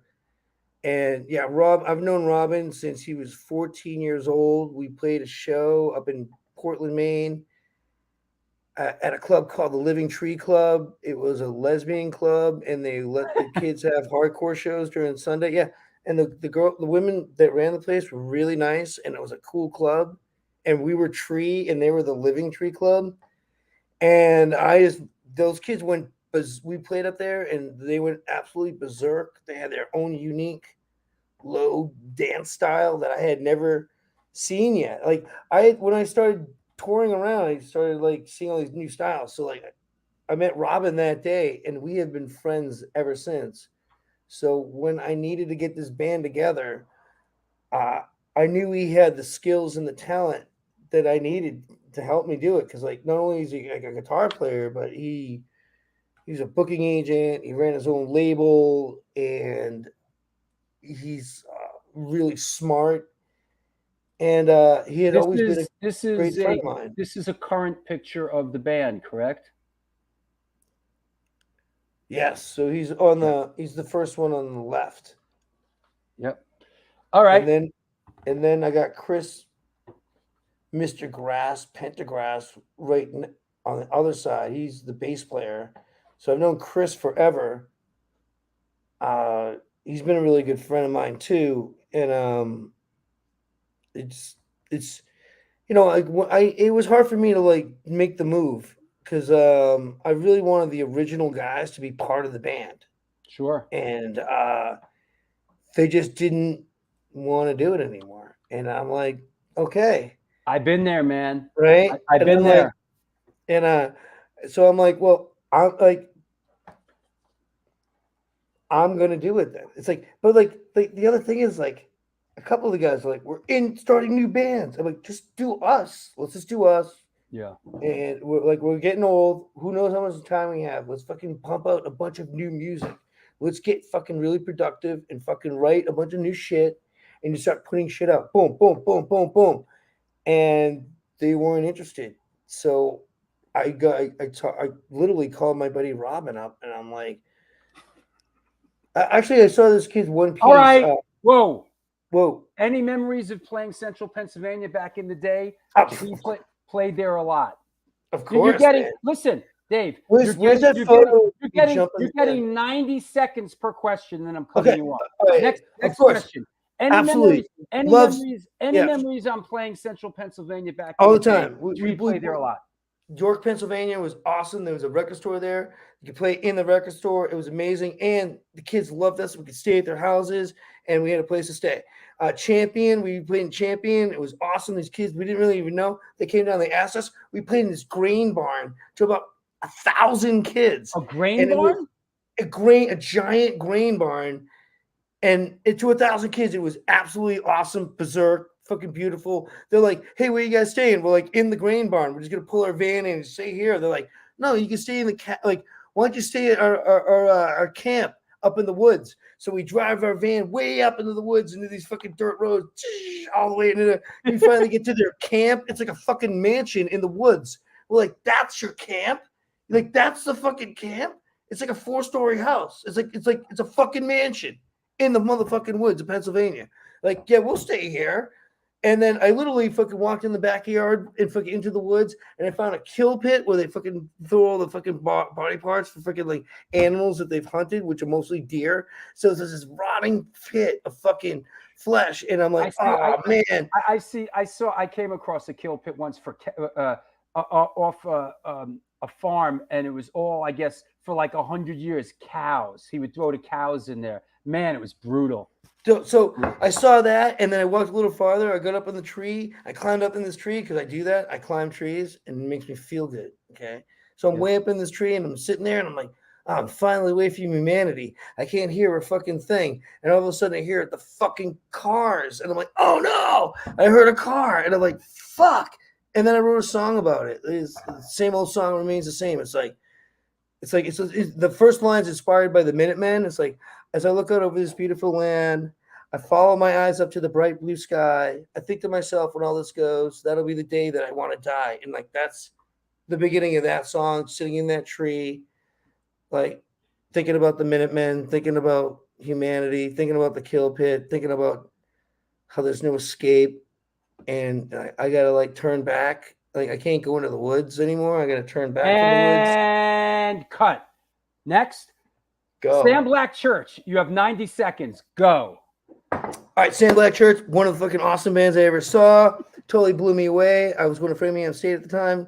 Hannah Kennedy, who's married to, I don't know, a good friend of mine is in this metal band. I can't remember right now, but they're up in Maine, and they got a bunch of machine guns, and they're awesome, and she drives a school bus. We went to go see Sam Black Church at the Rat. It blew me away. The guitar sound was fucking phenomenal. It was nothing I ever heard before. The vocal performance was like off the hook. I was instantly a fan. I started taking photographs of them. My photos on the back of their first 7-inch. And I've always been friends. They've always been supportive. They're doing a big show coming up in Worcester, and they haven't announced who's on it yet. And I don't think we're on it. So what's up with that? Here's one of your photos, the multi-talented Dave Tree. Here's a shot. This is one of your circle jerk shots, right? Oh, yeah. That's the circle jerks at the living room, the original living room with that awesome parking lot. Yep, in Providence, Rhode Island. So it's a negative sandwich. So I took 2 negatives. It's not like a double exposure. It's like I actually just took 2 negatives and put them over each other, and that's what you get, you know? Yeah. I used to live in the darkroom back in the day. So like as an artist, it was very important for me to like get the perfect print. So I would have millions of these prints not perfect, and I would just either give them away or sell them at bookstores as a way to like buying more paper, because paper was expensive. Yeah. You know. I'm looking for another one of your photos. Yeah, you have a photo in Sam Black Church. Oh, this one's channel. Cool. It's the solarization. Here we go. Sam Black. Here's one of Dave Tree's photos. Sam Black Church at the channel. Boom. At the channel. And it's solarized. And if you notice, the solarization is only like in the middle of the photograph. Yeah, it's cool. Because I was like, I learned all these tricks in the dark room. How do you do that? How do you only solarize the middle of a negative? Cut a hole in a piece of paper, and then you expose the paper like this. Got it. Yeah. All these tricks, dude. Like, very cool. Very cool. I lived in a dark room, literally at Framingham State. This one's called "I Live in a Dark Room." Yeah. I've got to feel the perspective. I've been living in a dark room, and I work with beams of light. Push the food under the door. Never want to see humanity. I don't need to eat. I work with light. I don't need to eat. I work with light. Right. I piss and shit on myself. Magic happened in that room, definitely. You know, you mentioned. Do I have that? Let me see. I might have that in the archive. Let me look. The channel was what a great club that was. We used to go. I used to like have no place to go. Just hitchhike in town with my skateboard. Maybe go like stop by the Quincy Quarries on the way in. Jump off like jump off some 80-foot drops, and then go all the way in town, go skate City Hospital. Check it. Boom. Yep. Go down there and just see what was happening. Didn't even have to oh yeah, that was the shit. Dude, like the tombs underneath it, right? Is that the tombs? Yeah, that's from the angle of the tombs. What is that? I never understood. What is that? I don't either. There was it was just a place to drink before the show. But no, underneath, what are those like? I don't know. They had to be like storage for something, for what the original purpose of that building must have been, It had to be some kind of storage. I saw Black Flag play the living room in 80, got to be 82. You know why the living room closed? That version of it. You know why it closed? Why? Because the mayor's daughter, those stairs that go up the side, was all fucked up, fell down the stairs on the way to get her car, and the mayor got all angry about that. It's not his daughter's fault. We gotta shut down this club. It's like something out of Footloose. We're shutting down this club. The mayor's daughter fell. I know, literally. It really. That place, I saw so many amazing shows there, unbelievable shows. That's right. Wow, we played the channel. That was the place to go. When I was in the High and the Mighty, we opened up. And I knew the kids Misfits there at the channel. Wow. Yep. Wow. I'm looking for. We opened up for Bolt Thrower. Tree opened up for Bolt Thrower at the channel. All right, here you go. I never knew how the heck Drug War Music got on Steve O's DVD circus thing. How did that happen, Dave? Oh, guy Colin, who put the movie together, and we also I had met Steve O through people, and they asked us, hey, can we? I had sent him the new recording, and he really liked it, and he kind of and he was like, hey, Steve-O, there's this and he's like, oh, I know he knew me through I think my buddy Tate Claire, that's how I met Steve-O. I met what's the head jackass guy's name there? Wow. The main dude, Johnny Knoxville. Johnny Knoxville. So I'm in the Rainbow Room line to get into the Rainbow Room. I had one night at the Rainbow Room. It was hilarious. So if I could out in LA, I would do so much damage because I'm an East Coaster. So I just walk up to people hey, LL Cool J, what's up? They're it's I know, you're not supposed to say what's up, but here I am. It's say what's up and talk to but so I'm in line and I met Johnny Knoxville, and we're just talking, and I'm Johnny Knoxville is good people. I've met he absolutely is great people, and I'm hey, my good friend Tate Claire, from Gainesville, Florida, and he's oh yeah, Bob Chicken, and and I knew that was his other nickname, and it was just yep, and so we were having drinks, hilarious. He got busy with people. I hung out with Slayer instead. I hung out with the guitar player from Slayer, and they just got a Jaeger sponsorship, and we had been sponsored by Jaeger, and I was really pushing them to get Slayer signed, and Slayer got signed, and I'm nice. I felt like I did it. I felt like I was a part of that, This is this New York here? In this shot? That's in New York. So this is in New York. I went down. Is that Union Square Park? Is that the park down there? No, this is more down near.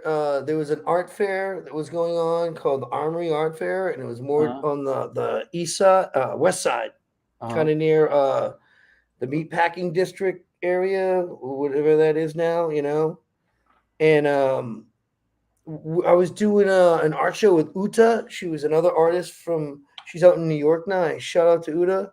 I love you, sister. You're the best. She's I met her in Art Basel in Miami, and she was looking for a place to show work, and I sucked her into the gallery, to the art fair that I was working at, and made her a part of it, and just hooked her up, and she was hooking me up, and I was selling art there, and you see the T-shirts on my van.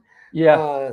The cops come up to me and they go, hey, how much for the T-shirts? And I'm oh, they're not for sale. It's just art, I'm just showing just my prints and stuff, And they arrested me and they grabbed one of the shirts to use as evidence because in New York you can't sell T-shirts on the street unless they're political. And if you look at the shirts I have, like they're pretty much all political, anyways. Aren't these? And Yeah, they grab I see. these. I see Trump dressed as. So they grab Trump these with shirts. it seems like they're all political. Yeah, and like so legally that's like it's okay. So I got arrested and like it was crazy. I got arrested in New York in slow motion by these guys. And I'm like, guys, like I'm not selling you the shirt. It's not for sale. Like, well, you're under arrest. I'm like, all right, well, let me pack this shit up then. And as I'm trying to pack it up, I sold one of those big pieces I had of Donald Trump as Ronald McDonald. Right? I sold it for $300. Like, I go to the cop. I go, is it okay if I do this? Can you slow this down a little bit so I can sell this piece? And he's like, yeah. So I sold the piece, gave the money to my buddy Smitty, Chris Smith, who like really helped us out with a lot of like Chris Smith. I met this guy at a museum school. He's out of Franklin, Mass, but he had all these Brooklyn connections. And like, so literally I had a keg of tree beer, of my old tree beer in the van. I had to give him the keys to my van, that white van. I'm like, take the van to the party tonight. I get arrested. I throw all the weed into like literally just gave all the weed literally in front of the cops and I'm just doing it right in front of the cops and they don't even realize it. And I'm like, yep, got rid of all my weed there. All right, arrest me. And then sure enough, they go through all my shit, no weed. I'm like, what's my crime? Selling T-shirts that aren't political. I'm like, well, this shirt's about Fukushima and it's pretty fucking political and I don't know what you're talking about. And I went to court over it. And I didn't even get a lawyer. I just fucking beat it. I've been going to court representing myself for a long time. Or I'll get like a court appointed just to stand next to me. I'm like, I want to talk to. Like, I want to say this. Like, all right, next one. You're crazy. Dave, ever see G.G. Allin?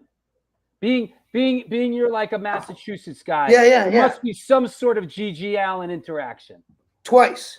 Here's my two G.G. Allin. Come out of a show at the Rat. I'll sit back for this one. All right, I come out of a show at the Rat. There's a parking lot behind the Rat, and if you go to the right, there's an alleyway behind these other buildings, and where you go smoke weed and do that shit. So I go to the alleyway, smoke some weed, and I'm over there, and like all of a sudden these skinhead kids come out, and I don't know who they are, and they come up and they walk over to me, and they're sitting next to this dumpster. And kind of block it, they're blocking my way out that way. I mean, I can turn around and be a pussy and go the other way, but I'm not doing that. So I'm just sitting there smoking my weed, thinking like, what the fuck am I going to do with these cats? And all of a sudden, fucking G.G. Allin fucking pops open the fucking dumpster lid, crawls out of the fucking dumpster. These dudes just take off like terrified. And I'm like, I don't know it's G.G. Allin yet. I just know it's like, who the fuck is that guy? So I'm like, dude, are you okay? And he's like, I'm fine, leave me alone. Like, you see that? You just saved your ass. Those motherfuckers are going to kill you. I'm like, dude, I know. And then I'm looking at his fucking tattoos, and I'm like, oh shit, is this no? And I'm just like, well, thanks a lot. And I gave him my weed, and he just took my weed and left. And I'm like, okay, that's cool. And literally, like, maybe a month later, I was like at a Red Sox game tripping on acid. And after the game, I was like in front of the Rat, and I met the Scumfucks, which was like his band from the Cape, I think, the Cape Cod Kids. And they're trying to sell records of the G.G. Allin and the Scumfucks. 2 Red Sox fans after a game when they're shit-faced. And it was fucking so fucking funny. It was like, it was awesome. It was like, oh, you see it, Drew, right? Classic. It was like, wow. Thanks, guys. Yeah. And then I met Gigi one time. I saw him playing this thing. He did an acoustic set in this hidden, like, second store, like a hallway of this, like, in Allston off of Brighton Ave. There was like a bookstore up there and like a video store and all these little stores. And in the middle, there was this big hallway. And like, they would have like small events there. They would have like they would show like movies and stuff. It was like really cool. It was like unique. It was very unique. It was a bunch of older people, right? And they're like, yeah, we're having an event. You get to come. I'm like, what's the event? Like, you can't tell you. I'm like, I go, and it's like freaking two dudes, and all of a sudden, Gigi Allen's playing acoustic songs, singing songs, like up there just singing songs, wearing clothes. Rich Zola says like, Gigi's early acoustic work was really good. Yeah, it was fucking awesome. It was totally different, and it was like because I didn't even know about Gigi. How old was Gigi Allen when he passed away? Died on my birthday, actually. Gigi Allen. He went through a window down in New York, right? Or no, he OD. He OD'd on heroin. Okay. But I knew that, but like I'm looking it up. He died 36. Someone says 36, and died on my shit. birthday. Died on my birthday. How old was he? He was 36 years old. He died on June 28th. And I know this because it's actually it's talked about in my new book. Let me show the cover of the new book. And in this book. Wow, really, Chico? You smacked her? Which, if you're a patron, you get for free. If not, you can just buy it.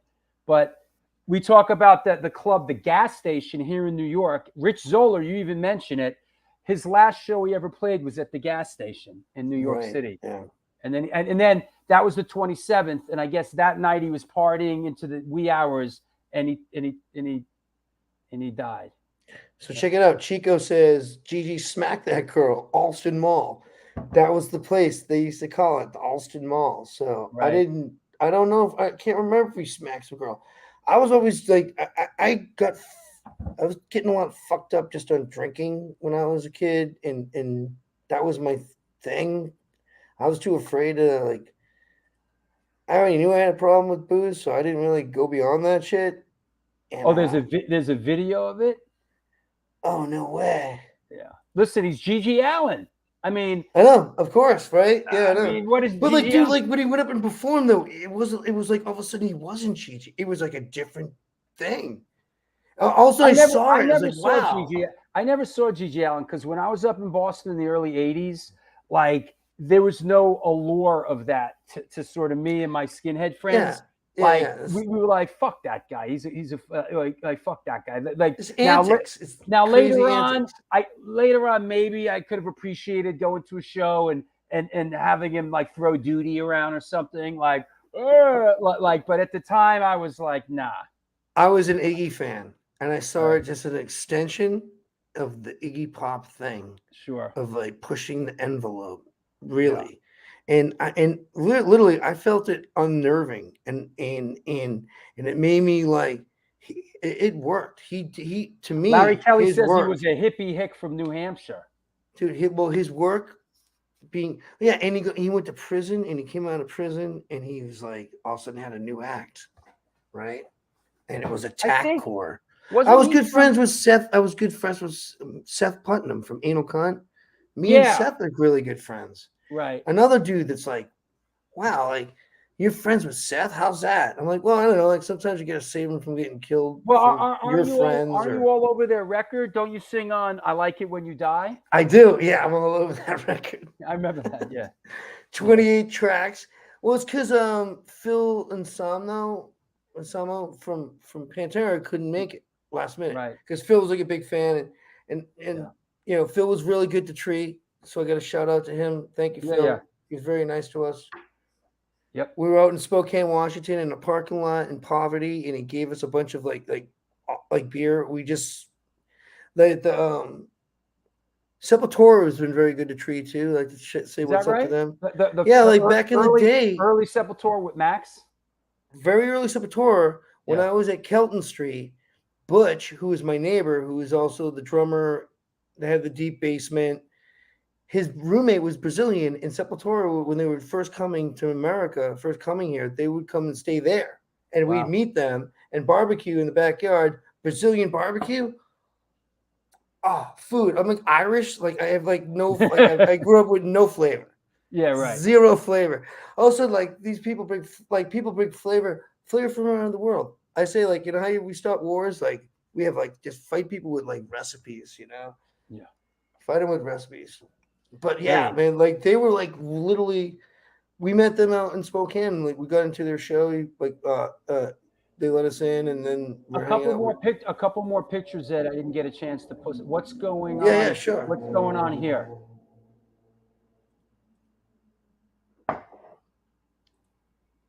Drinking in the streets. That's our good friend PJ from DC that passed away. He was our boy, man. Like, PJ, like, became our merch guy. Like, him and our man, like, I miss him. I miss him so much. It's very painful to but I had to put these photos up because I found all these photos that I saved, like, rest in peace, to PJ. do memorial stuff for him. You know, yeah, PJ was great. This is a nice piece. And after he toured with us doing merch, he got a job touring with all these other bands too. Like, you know, it's like they hooked him up. Oh yeah, what's happening? Yeah, what's this? So the farmers are in crisis, man. Farmers are in crisis.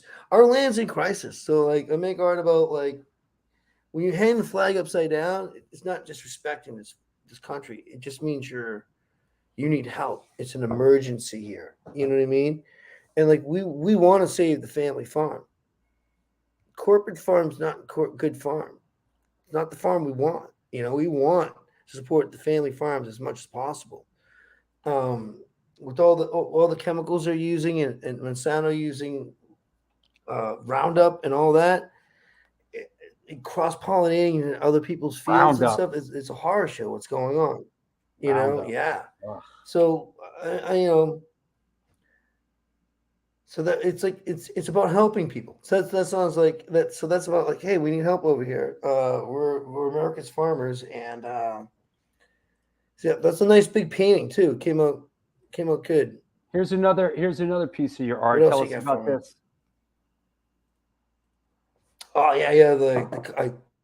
So I love using found object stuff and trash basically to make art out of, and, like, so this is basically silk screen photography I took of these birds that I hang out with in my front yard at my old house on a suitcase I found, and then the clear plastic inside is actually the plastic from a work site. It's like that plastic cardboard they put down to protect the hardwood floors. So I printed on that. So that's all, like, kind of dirty and printed up. And when you put it all together and put it on the wall, all of a sudden something that's just like could be in a dumpster should not be in a dumpster at all, you know? Mm-hmm.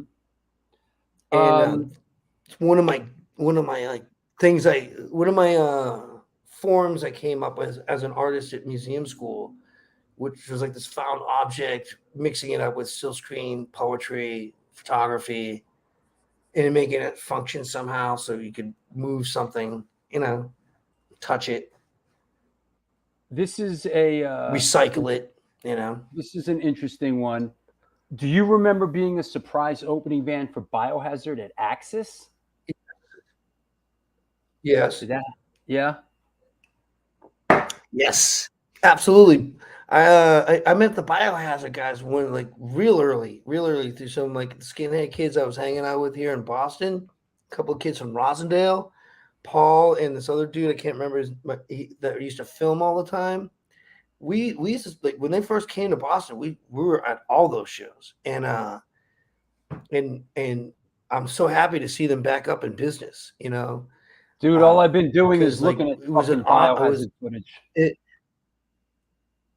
Yeah, too. So they played some. We were at the weird places they played when they first played in Boston. You know, I was like there. We were like, because we were supporting. You know, and then they just kept getting bigger and bigger, and it was like, what? And then I'm like, hey, I got a band too now. Like, you guys throw us on a show, and they're like, boom, Evan remembered me, and Billy and Bobby remembered me, and they're like, yeah, you're on, you're in.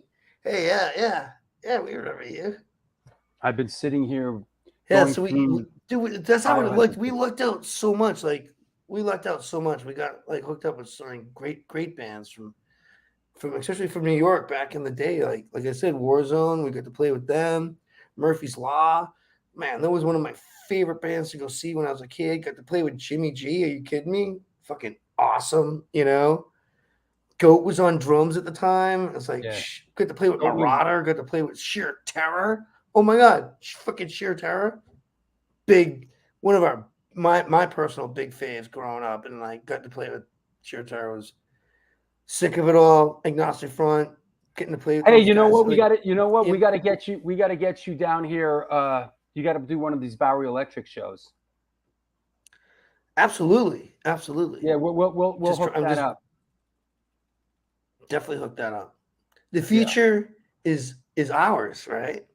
We can make whatever we want up, right, and make it happen, and then it's a good thing. It's like, here's it, making great moments happen. You do it all the time, Drew.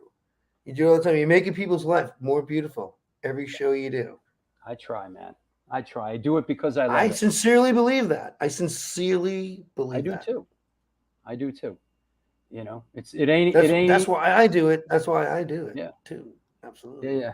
I'm not as organized as you, and I'm impressed. No, I have. You know, I have the ability to like crystal clear turbo focus on shit. You know. Stephen Oswald from the High and the Mighty. Great show, Drew. Good luck on all your endeavors. Well, thank you, and thanks for watching, everybody. Dave, anybody you want to shout out? Anybody Are we out? Are we out? We're Is gonna it wrap over? it up. Yeah. Anybody you want to thank? Okay.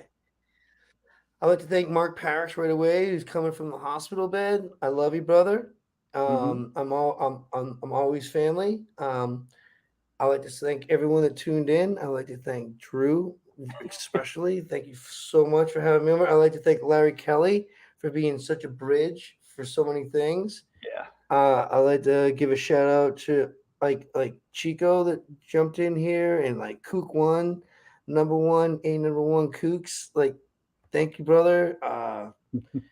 You know, shout out to all my brothers and sisters that couldn't be here because they've passed away, and we love them and we miss them, and we all like share that love. And geez, like, you know, it's just an honor to be able to like talk to people, spread good vibes, play good music, make good art, inspire people to do good things too. I'm there for you too. Definitely there for you too. Love you. Thanks, Drew. Thanks, man. I'll talk to you. I'll talk to you Appreciate it. soon. I'll see you, Dave. Take care. All right. Cheers. Thank you. Well, there you have it. Dave Tree. Great show. A lot of fun. Definitely one of the most, probably the most intense guest we've had since Dave from MDC. I put Dave Tree in the same category as both Daves. Dave MDC and Dave Tree. You know? Thanks, Rich. You know, it's funny, Rich, that G.G. Allin gas station story, you tell it. It's in the new book, you know? It's in the new book. Yeah, right? Massachusetts never lets me down. Absolutely. Yeah. Sean refused. That's right. Abso-fucking-lutely. Just a reminder. Let me clear the deck a little bit. Just a reminder. Next up on this Wednesday is Johnny Paisano. This is going to be a very cool show. He's a real New York guy. I'm looking forward to a real nice guy. And then this Saturday, I'll be down in South Carolina screening my new film. A lot of people have been asking, what's up with my new film and why is it taking so long, for it to, get out there on Amazon or whatever. It's because it is getting booked in film festivals and in temples and synagogues. It's just on this incredible run, and a distributor isn't going to pull it to put it on. They basically let it play out first. So it's taken. Thank you, Jonathan Zalugia. Am I pronouncing that right? Thank you, Jonathan. Wow, some new names here. Al Deo. Thank you, Al. It's like shocking when you see like a new name in the chat room. It's like, what? Excuse me? Yeah, we'll get Tree down here for the Bowery show. We almost booked them already, but they just played in New York. We'll make it happen in January or February. We'll make it happen. Dave had so many wonderful stories, Drew, and boy, didn't let us Didn't let us all know. And boy, didn't he. Yeah, for sure. Yes, Al. Come back again, Al. This is where it's going down. That's right. Working on the Bowery show. We got to keep the show. We got to keep it. Yeah. Listen, the next Bowery show is this School Drugs. And these shows need your support. A lot of people are taking them for granted.